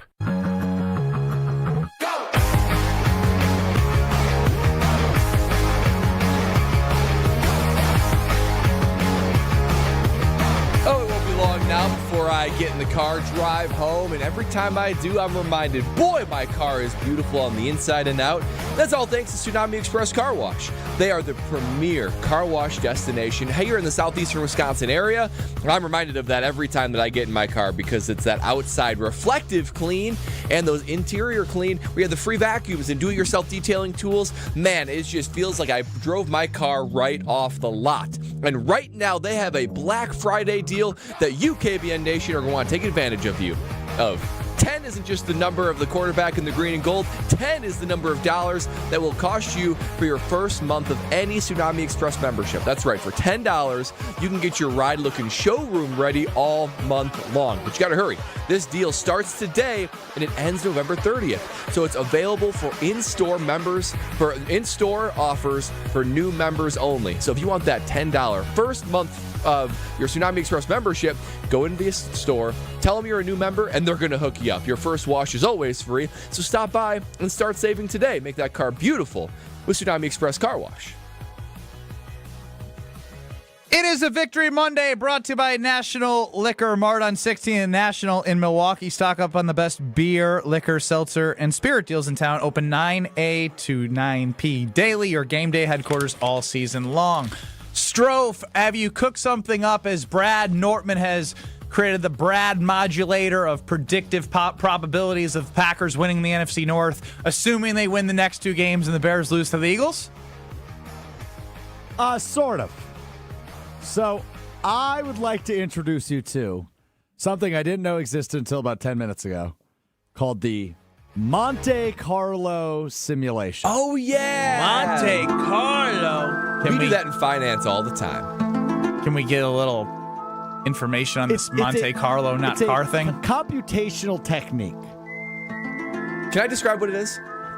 Probably better than Stroke. Yeah, what is a Monte Carlo? In financial planning. Monte Carlo is... Well, make it fun. Usually it's the standard is 10,000 simulations. So you set your parameters and you let things run and you simulate it 10,000 times. And it's supposed to tell you what your level of success is for anything. So if we're thinking about how Strofe, what's it going to take for you to retire at age 65, whatever else? We 0%. put in your information in there. We can run 5 million simulations and it'll never get there. Percentage likelihood of the output you are looking for based on 10,000 simulations. Strofe, the floor is yours. So, I 5X that. Whoa! 50,000 simulations. Wow. That's a lot of simulations. I've got the most likely final record for each of these teams in the NFC North. We'll start with the Minnesota Vikings, 7-10. All right, wait. Is this assuming 2-0, or this is just randomizing prior to the 2-0? I will get there. Okay. Let the man cook. Sorry. This is strictly Monte Carlo as of today, without any predetermined outcomes for future games. 7-10 for the Vikings. They will take last place in the division. They'll win 3 more games. On 50,000 simulations, I'm excited. 50,000 simulations. Third place in the NFC North is the Green Bay Packers at 10-6-1. What? Well, if the Vikings were 1-7, one of those games will probably get the Packers. That means they had to win 3 games. The Bears in second place at 11. Is this AI? Yes. 11-6 for the Bears and 11-6 for the Lions as well. So the way the Monte Carlo views this is that these teams will beat up on each other. Now, the most likely situations in these games. Week 13 for the Packers coming up on Thursday at Detroit. It implies about a 41 to 45% win chance for Green Bay. Therefore, the most likely result is the Packers will lose a close game. Then, week 14, they return home to host the Bears. And it says the Packers win convincingly. Most likely result. Now, if they win the next 2 against Detroit and Chicago, it is very likely the Packers have at least a record of 12-4-1. Oh, wow. Oh, my. I will say, I was scanning the internet for a different playoff simulator. I knew Strofe was doing something back there, so I'm like, I got to figure out a way to combat him if he comes back and tries to poke holes in my argument. So I just did, I don't even know what this website is called. You didn't think of Monte Carlo, but he did? Amazingly, I didn't. I just went into some embedded playoff simulator. I typed in. Wait, how did you run into Monte Carlo? Oh, ChatGPT. Okay. Did it say I will run a Monte Carlo? It did, yes. Oh, wow. There you go. Yes. They're so smart. It's so smart. I just typed in NFL playoff predictor. You type like that with the one fingers? I do cheat. I do peck with the index fingers. Like a dad? I used to cheat. One of the only places I ever felt like where I could cheat. When we were doing typewriting class, I'd look under the typewriting thing. I could never do home row. Hated typing. Anyway, so I did that. I said picked 3 games, right? The Bears lose to the Eagles. I had the Packers beat the Lions, and I had the Packers beat the Bears. And I said, go ahead and simulate all the rest of it. Wouldn't you know it? The Packers, 12-4-1, the number 2 seed in the NFC, winning the division. They ran their many simulations. So it doesn't say it's going to happen with a 90% chance. So did we run simulations that tell us what we already knew, which is the next 2 games, which we were all talking about before the Vikings game, and them having 3 straight divisional games was going to determine the outcome of the Green Bay Packers season? Yep, you got it. But isn't it fun to throw some math behind everybody? It? I want to know who Monte Carlo is and how they have a car and a model named after him. My goodness. Monte Carlo is the city in France. Paris? Or not No. In Paris. In France. France. Yeah. Well, apparently high rollers. Casino. Have you been there? I have not. I want to go, though. You've been to Paris, though, right? Yeah. Paris is great. It is beautiful, isn't it? Have you been to Paris? No, I have not. You? Come on now. Been to Paris? I was going to say, you're kind of a world traveler. I am. What, Ben didn't believe I was a world traveler? You're kind of a you sneaky fly world traveler. Spirit. So I don't know if they go direct to Paris. Here's the thing, though, with Kyle. I've been all over the world. Kyle's been all over the world sneakily, but he refuses to fly with a nice company. Nah, when you fly international. Domestically. I've been to Nigeria. What? No way. Oh my gosh, I wasn't doing the show when I went to Nigeria. I feel like for a wedding. I feel like I've heard you say that you prefer airlines that you're accustomed to, even international. You taking airlines that? No. I dealt the big 4. Yeah. No, I'm only flying the big 4, and I just said the one I love. If the Packers win the next 2 games, by the way, their chance to win the division is 68%. That's it? I mean, that's pretty high. Chicago would still have a 22.5% chance despite losses to both Philadelphia and Green Bay in this scenario. Then AI's stupid. Yeah, and because Detroit, it's 100. Because it's not taking into account that point differential that we Detroit would be talked down to about. 10%. They're just looking at records. They don't know enough. It's 100%. They're not looking at Caleb Williams. You dumb Brad Nortman model. Yeah, honestly, I trust Brad over AI on these percentages. Yeah, let's go, Ben. 68% chance Monte Carlo, bro. to win the division if they go 2-0. Benny. Monte Carlo. Okay, don't try and act all Carlo, smart bro. back there. Just because Monte Carlo, it's a computation technique. When's the last time you did 50,000 of anything? When's the last time you used the word computational in a sentence? I've never used it. That's my point. Monte Carlo, bro. I can computationally tell you that I don't like Monte Carlo. So if Monte Carlo is telling you 68% chance, are you believing Monte Carlo or you believe in Brad? That's what I'm saying. I'm literally saying if they win the next 2 games, I would 100% say that it's above 68% chance. Yeah, I will say that. It's also worth correcting that Monte Carlo is technically in Monaco. not. Well, I mean, which is South France. Oh, it's in Monaco, which is the so second smallest country in the world. Wait. Monaco is southern France. But what do you mean it's the second smallest country? Yeah, it's not. It's a country. It's not in France. It's just like a. Wait. I'm so confused. Monte Carlo's in Monaco. Monaco's not in France. Not technically in France. It's just south of France. I think it used to be, technically. Oh, wow. Little Liberation? Independence Day? Wow. Good for them. I didn't know that. Rebellion. Powerful. Nerd Brad is my favorite. You got any more? Do any of you brainiacs got? You're a fake brainiac, by the way. Independence Day? Liberation? Good for them. Rebellion. Do you guys have anything more from your simulators? I'm just blown away that Monaco is not in France. Monaco left during the French Revolution, which lasted from 1793 to 1814. It's a long time ago. It is like a sliver of land. After being annexed by France, Monaco regained its independence in 1814, though its sovereignty. I think it's really expensive to live there. This would be like was formally restored and redefined by a treaty in 1861. This would be like Delaware saying we're just going to be our own country. It's smaller than that. It's crazy. Smaller than that. It's tiny. I don't know. What, this is France, like Milwaukee. It's like Milwaukee take saying them back. we're our own They country. ain't got no military. Hey. Roll over them. They don't care about borders no more. Roll over them. Does Monaco have an army? Hell no. That's Slitherland. Ain't no way. That Monaco army, that's everybody. Where would you train? You can't. Where would you train? Monaco does not have a traditional It's all army. yachts. It has militarized police. That's all it has? They depend. They a police force? Their population is only 38,000. Oh, wow. It's like Brookfield becoming its own country. It's like where you grew up. Brookfield, smaller than Brookfield. Brookfield's like 70,000. Dylan in the 262. Wow. Geopolitics with KBN. Let's go. They depend on France for external defense. So they got their play freedom. Okay, y'all got Brookfield, Wisconsin is 10,000 more people than the country of Monaco. That is insanity. But Monte Carlo. See, it's all about branding. You know, they're just branding themselves at this Monte Carlo simulations. Brookfield needs this. Brookfield needs this level of branding, and then we can be taken seriously. Huh? The Brookfield. We'll call your simulation the Brookfield.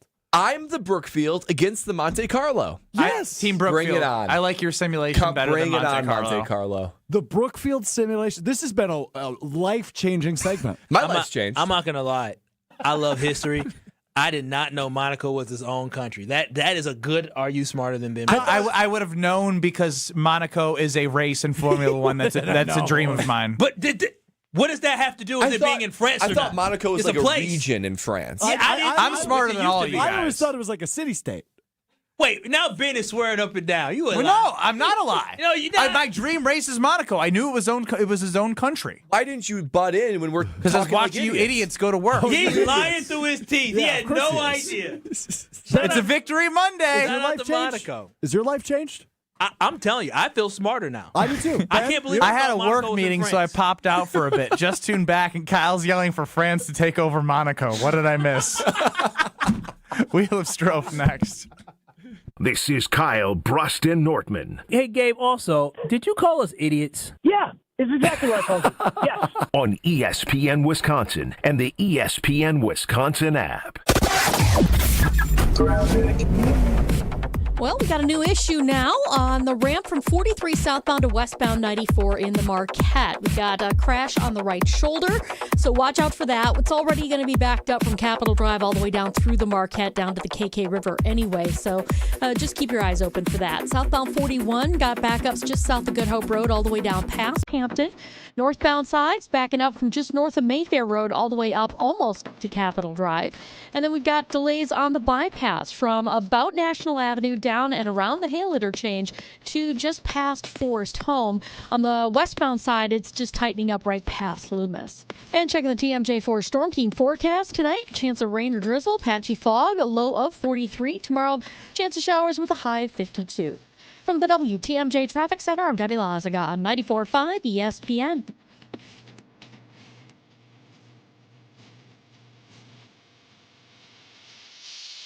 The dance of sunlight on water.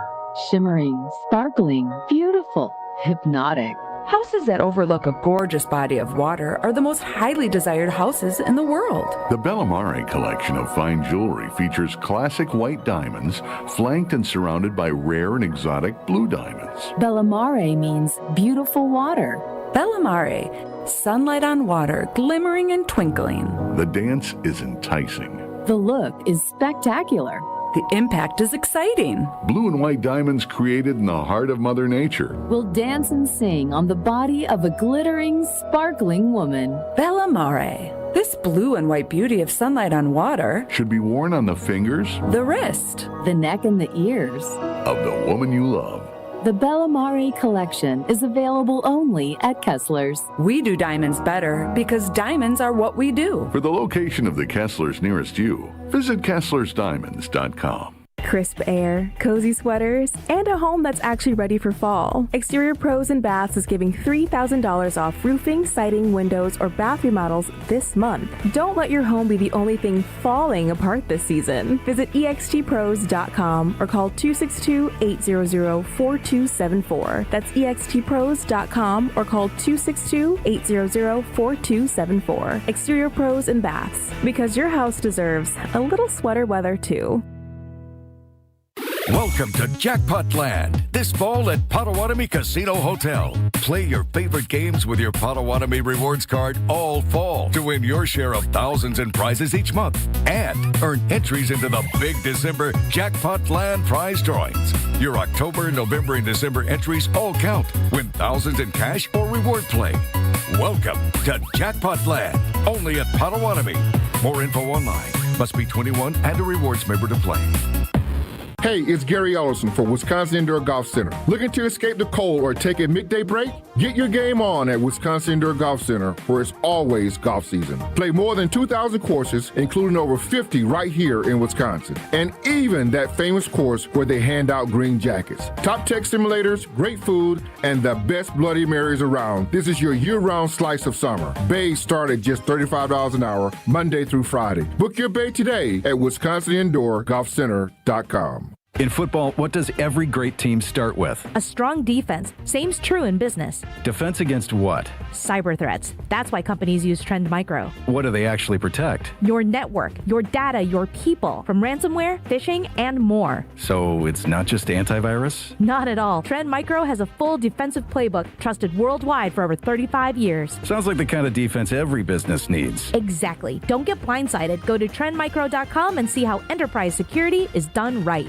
You're listening to Kyle, Brust, and Nortman on ESPN Wisconsin and the ESPN Wisconsin app.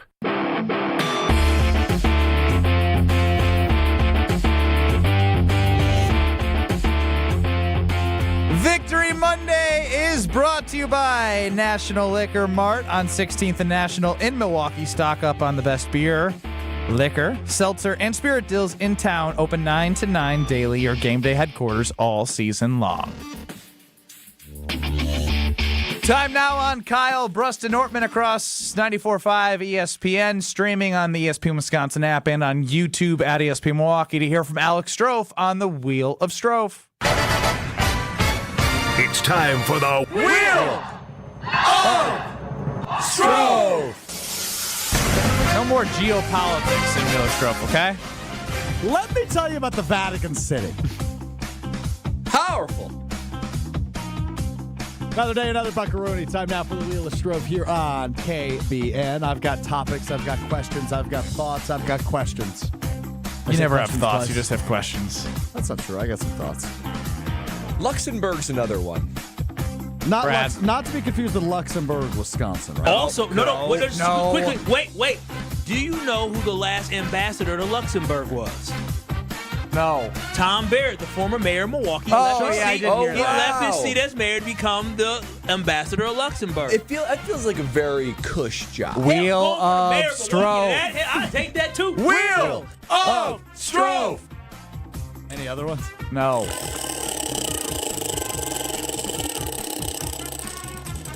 Good spin, Strofe. You were waiting for it. Great spin. Whoa. No sorrow today. It's Victory Monday.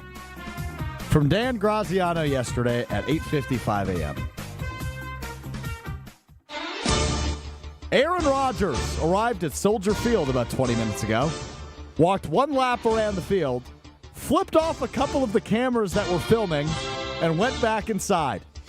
Used his right hand to flip the bird, so unclear if he could do it with his left. His status for today's game is still up in the air. Ultimately, he was ruled out yesterday as the Steelers played the Bears. Also, after he was ruled out and walked to the sideline, he was yelling, "Remember I own you?" at Bears fans, while likely making his final appearance at Soldier Field. It's too bad he couldn't play, but boy, does that make my heart happy. Yeah, I do love the Rodgers versus Bears team and fans. Some of my favorite moments of his era of the Green Bay Packers has been him just cooking the Bears. It's a shame he didn't One play. of the most memorable was when I think the Packers were up like 42-3 at half at Lambeau Field. And I was just like, this dude is amazing. Yeah. Also, 2018, it might have been the end of yes, it was 18.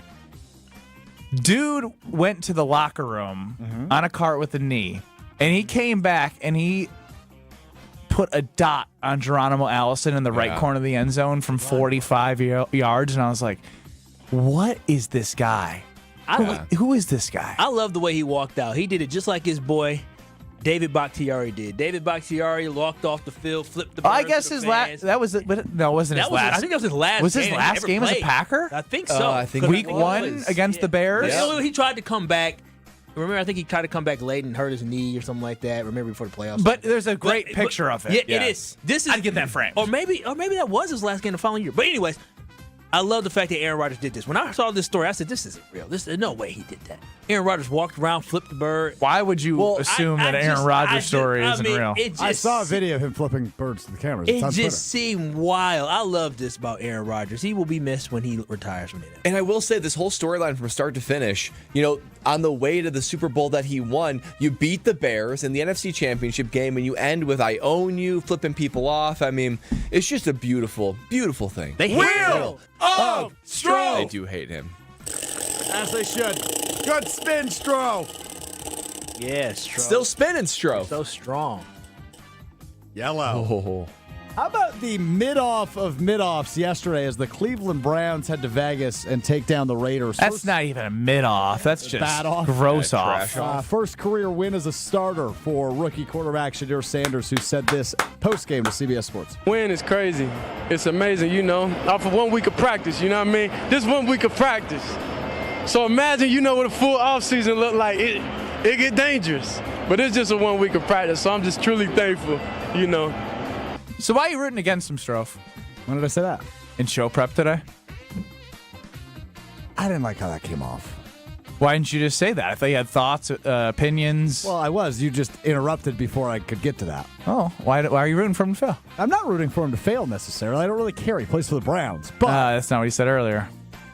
I just, it's a little off-putting to me. You're quarterbacking a 3-win team. You have been on the team the entire time.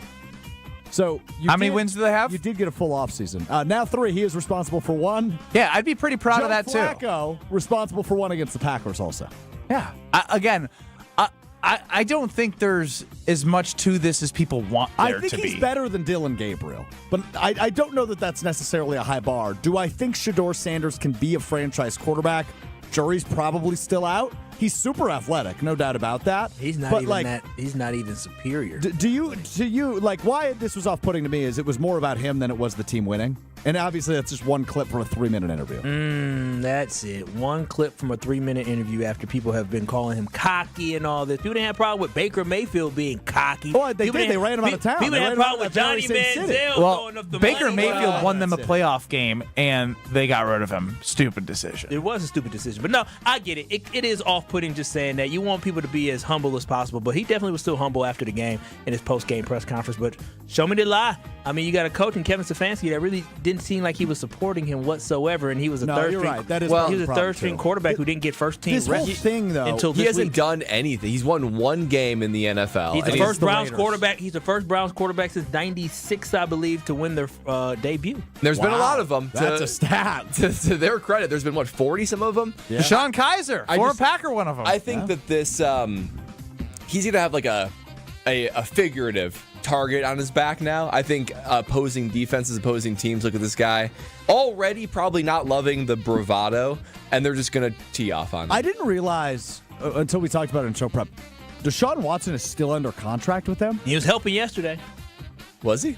That's what they. Did you watch this game? Why do you know so much? I support Shedeur Sanders because I thought they did that boy bogus in the draft. Probably true. But yeah, Deshaun Watson mentoring Shedeur Sanders. Well, just is that what I'm hearing? Just as long Brad. as he tells you. Yeah, stay away from parlors of all types. What a place for Deshaun and Shedeur to get together in Las Vegas for his first start. Yeah. Wheel of Stro. Cut you off right there. I was just pointing out a fact. Well, that's actually pretty remarkable. Yeah. Odds. Get down and give me 20. Get down and give me 20. I wonder if you've gotten stronger this year. No. You feel stronger? Yeah. Probably like granular. 1%. Do you look at yourself in the mirror and look different, like physically? I do that anyway, Brad. I'm a grown man these days. I look beautiful. Okay, there you have it. His self-confidence is it's through the roof. Something. I mean, it's through the roof. That one thing that did rattle him was that haircut. That busted haircut last week had his confidence rattled. And once his girl told him you need to get it fixed, he was done. He was done. Did you put a little fear in his heart? Yeah. I don't. Hopefully so. Yeah. So if you need to start standing up for yourself. Yeah. You said something about like how healthy fear. Healthy. She said to other people it's good to have healthy fear, which is all you need to hear. I'm not scared of it. Oh, yeah. Say that closer to the mic. Yeah, now. say that closer to the mic. Yeah, I said I'm not scared of it. Wait, closer. I said I'm not scared of it. Okay, yeah, I heard that loud and clear.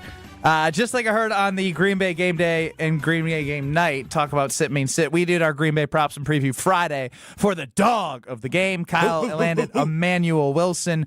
And, I also saw Matt, who heads up the team at Sit Mean Sit in Milwaukee and Waukesha, swing by and tell Tausch he thought it should be Emanuel Wilson. So you and Matt, Kyle, both had Emanuel Wilson as the dog of the game. And if your dog doesn't always listen, you ask yourself, why don't they listen to what I say? Well, look no further than Sit Mean Sit, because Matt's team will have that free consultation with you and then figure out the needs for your pup so you can have that happy, confident, and obedient dog. With Sit Mean Sit dog training, go to sitmeansit.com and check out the Milwaukee and Waukesha pages. Brian Bulaga, he was live at Lambeau Field with Strofe.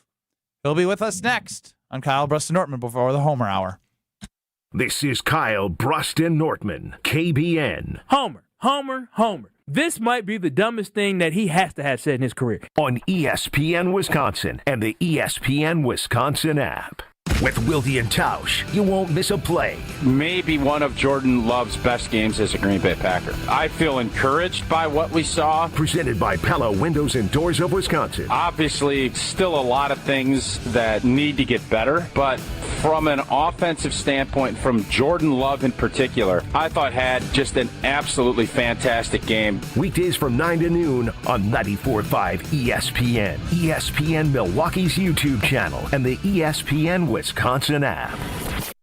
Let's get the latest from Lambeau. This is your green and gold fix on 94.5 ESPN. Brought to you by Z-Bart of Greater Milwaukee. Why Z-Bart? Because you don't want rust holes in your expensive vehicle. Let Z-Bart keep the rust away with professional rust protection. Only at Z-Bart. The Packers snapped a 2-game losing streak at home as they took down the Vikings 24-10 to kick off a crucial 3-game stretch against NFC North rivals. Green Bay's defense dominated, sacking rookie quarterback JJ McCarthy 5 times and holding Minnesota to just 145 total yards. Here's head coach Matt LaFleur after the game. Told them you can enjoy it for a couple hours, but really today's Wednesday in our world, so that it's a quick turnaround. So guys got to try to get their bodies back. We'll get together as a team tomorrow, and we're off and on to Detroit. It'll be a short week for the Green and Gold as they'll head to Detroit to take on the Lions for Thanksgiving. This has been your green and gold fix on 94.5 ESPN. Brought to you by Z-Bart of Greater Milwaukee. Do you want your car to shine like a diamond? Then you need Z-Gloss from Z-Bart. Z-Gloss gives you a mirror finish and protects your paint from everything Mother Nature can throw at it with a 10-year guarantee. Visit zbart.com for more information. Life's better with American Family Insurance because we know you love working weekends. If it means working on your dream home, both inside and out. And we're here to help protect those dreams so you can enjoy peace of mind. Save up to 40% when you bundle home and auto. American Family Insurance. Get a quote and find an agent at amfam.com. Products not available in every state. Some exclusions apply. American Family Mutual Insurance Company SI and its operating company 6000 American Parkway, Madison, Wisconsin. The pursuit of fair wages and top-of-the-line benefits is achieved when the right union has your back. The Sheet Metal Workers Labor Union is extremely diverse, representing Wisconsinites working HVAC, architectural metals, welding, specialty fabrication, and much more. Make great living wages with outstanding benefits, pensions, and apprenticeship programs in trained, safe working environments. The Sheet Metal Workers Union is a leading force in the revitalization of the labor movement in Wisconsin. This season, the Bucks are going for it all. A game winner for the Greek Freak. Go inside the team's pursuit of a championship on Locked In, the new season of the Behind the Bucks podcast, narrated by Bucks legend Marcus Johnson. Hear from the team stars on why they think they can make history. It's all on Behind the Bucks on the Bucks Plus audio network. Behind the Bucks is presented by Gallagher, your trusted insurance broker and HR and benefits consultant. Available now on bucks.com/plus, the Bucks app, the new ESPN Wisconsin app, and wherever you get podcasts. Nothing pairs better with the day before Thanksgiving than Hoops Friends and the superior taste of Michelob Ultra. Join me, Josh DiMaggio, on the ESPN Milwaukee Street Team this Wednesday at 3rd Street Market Hall to watch the Bucks take on the Miami Heat. We'll have prizes, ice-cold Michelob Ultra, and your chance to win a pair of Ultra Club Bucks Suite tickets for the December 31st home game. Michelob Ultra, the official beer sponsor of your Milwaukee Bucks. Also enjoy Michelob Ultra at Deer Camp Milwaukee, Club Paragon Greenfield, and Bullwinkle's Brookfield. Right now, more than 100,000 children waiting in foster care need our help. The Dave Thomas Foundation for Adoption is focused on finding them safe, permanent homes. Learn more at davethomasfoundation.org. You're listening to Kyle, Brust, and Nortman, KBN, on ESPN Wisconsin, ESPN Milwaukee on YouTube, and the ESPN Wisconsin app. I've got some famous friends you probably never. Joining us before the Homer Hour is former Super Bowl champ who was in the flesh up in Lambeau Field in Green Bay yesterday is Brian Bulaga. What's up, Brian? Not much. How we doing, guys? You were the honorary captain, is that? He was the honorary something. I don't know if I was honorary anything. I think it was just distinguished alumni or whatever. I will say he looks stellar in person. Like he's starting to look like Joe Thomas post playing career. You've been lifting a lot.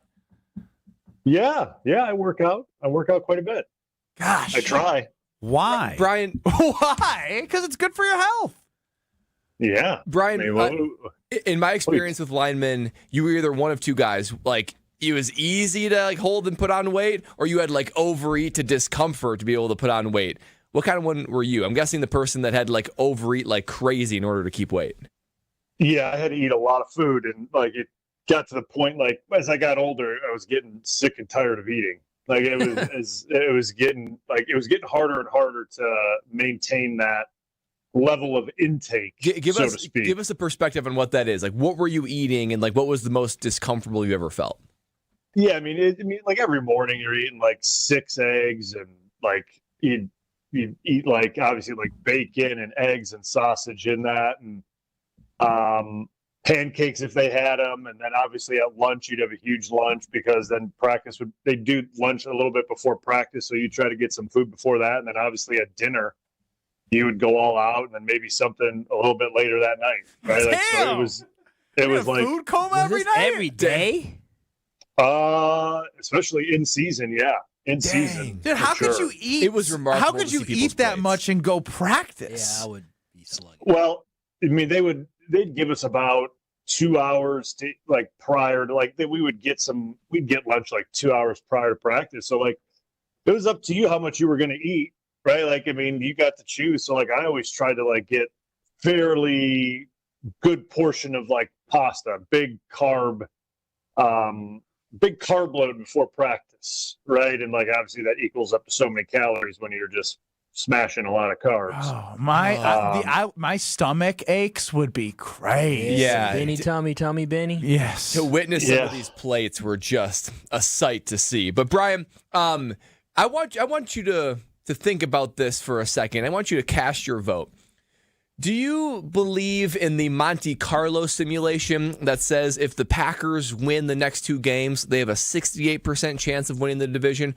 Or do you believe the Brad Nortman simulation that says if the Packers win the next 2 games, there's a 100% chance they win the division? Oh, this is like not only a Brad, but a Homerism too. Because like Homer's a 100% guy.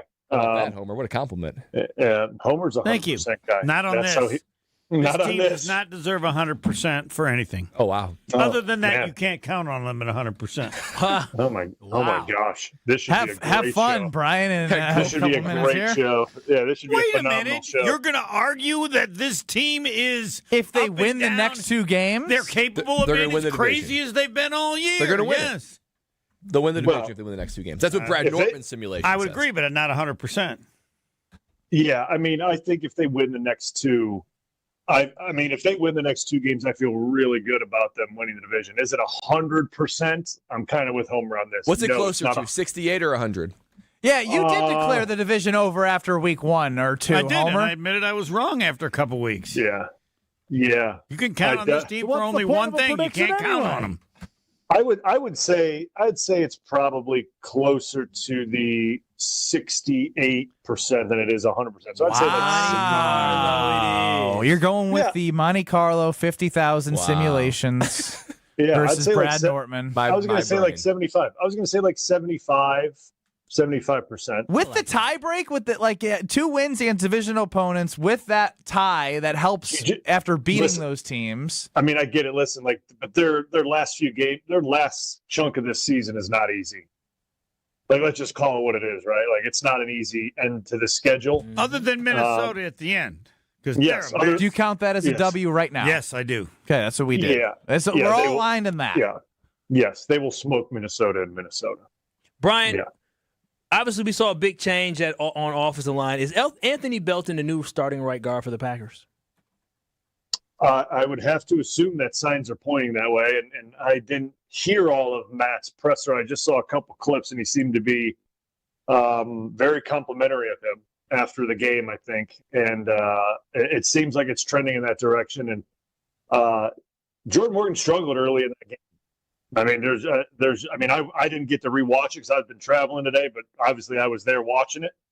And he just struggled early on, and it was with movement, right? Like simple, just little slants inside by D tackles and things like that. He just struggled a little bit yesterday. And unfortunately, like, we're at the point in the season that you can't have those types of things kind of derail drives, right? Like, you can't have that. Like, I mean, like if it was like his first start or his second start, you're starting to, you would give a little leeway in that, right? Like, you'd be okay, like he's kind of getting used to this, but we're past that at this point. So they're going to go with the guy that they think is going to get it done. I mean, it's the same thing Homer and I talked about at the tight end position. It's the same thing that we talked about at where else did we talk about that at Homer? At the DN position. It's the same thing, right? Like, they're going to go with the guys that they think are going to get it done. And right now, I mean, the way Belton performed yesterday, I think they're going to go with the hot hand, and they're just going to go with it, right? Now, do I think if Belton goes to Detroit and something similar happens, are they going to rotate? Most likely. That's what they're going to do. Like, that's how they're operating at this point at that position. That's a tough place to be mentally for an offensive lineman, knowing like, hey, man, I got a short leash here. I better perform. I mean, it's a tough place to be because you're walking on eggshells every series. But maybe pressure is what's needed a little bit. Maybe that pressure cooker is what is needed a little bit. And I'm okay with it because, like, this group, they need them to perform. And obviously Jordan with his shoulder, they need this group to protect him by all means necessary. Like, it needs to be a sellout protecting him by all means necessary. So whatever combination they think is going to be the right one to keep him upright, you got to do what you got to do. Brian, what do you say to those who thought they should have thrown on 3rd and 3 in the first drive of the fourth quarter? No, like come on. Like, the game was done. Like, Kyle, have anything to add? Yeah, I just say, hey, Brian, put the ball in the hands of Jordan Love to move the sticks. I get it, but like You know he's hurt, don't you? Well, they threw the ball the next series. They were quick I passes. didn't say you can't throw it all. You know he's hurt. Yeah. In any injury, he could be done. Well, they threw the ball the next series. Again, I didn't say you never threw the ball. You're complaining that you didn't throw it enough, No, right? no. I just said that one play. Oh. Yeah, I mean, I'm good with the JJ way McCarthy's horrible. Your defense was fine. It was out of reach. Score touchdowns, baby. I think Fan Matt brain. called a good game. I think Matt called a good game. I'll just say that. Team Brian, Team Matt, not Team Kyle. Called a great game. Looking forward to Homer and Brian because you can't trust this team according to Homer, and I don't know. You're not all in that club? I mean, you said I just know I'm they not win the as far as division for home. the next 2 games. That's all I know. think they're going to win enough games, but I don't know how you can count on them for any game. I think they're just as good as anybody. I think they're in going the to lose to Detroit. I think they're just as good as anybody in the NFC. Well, Not the Rams. That's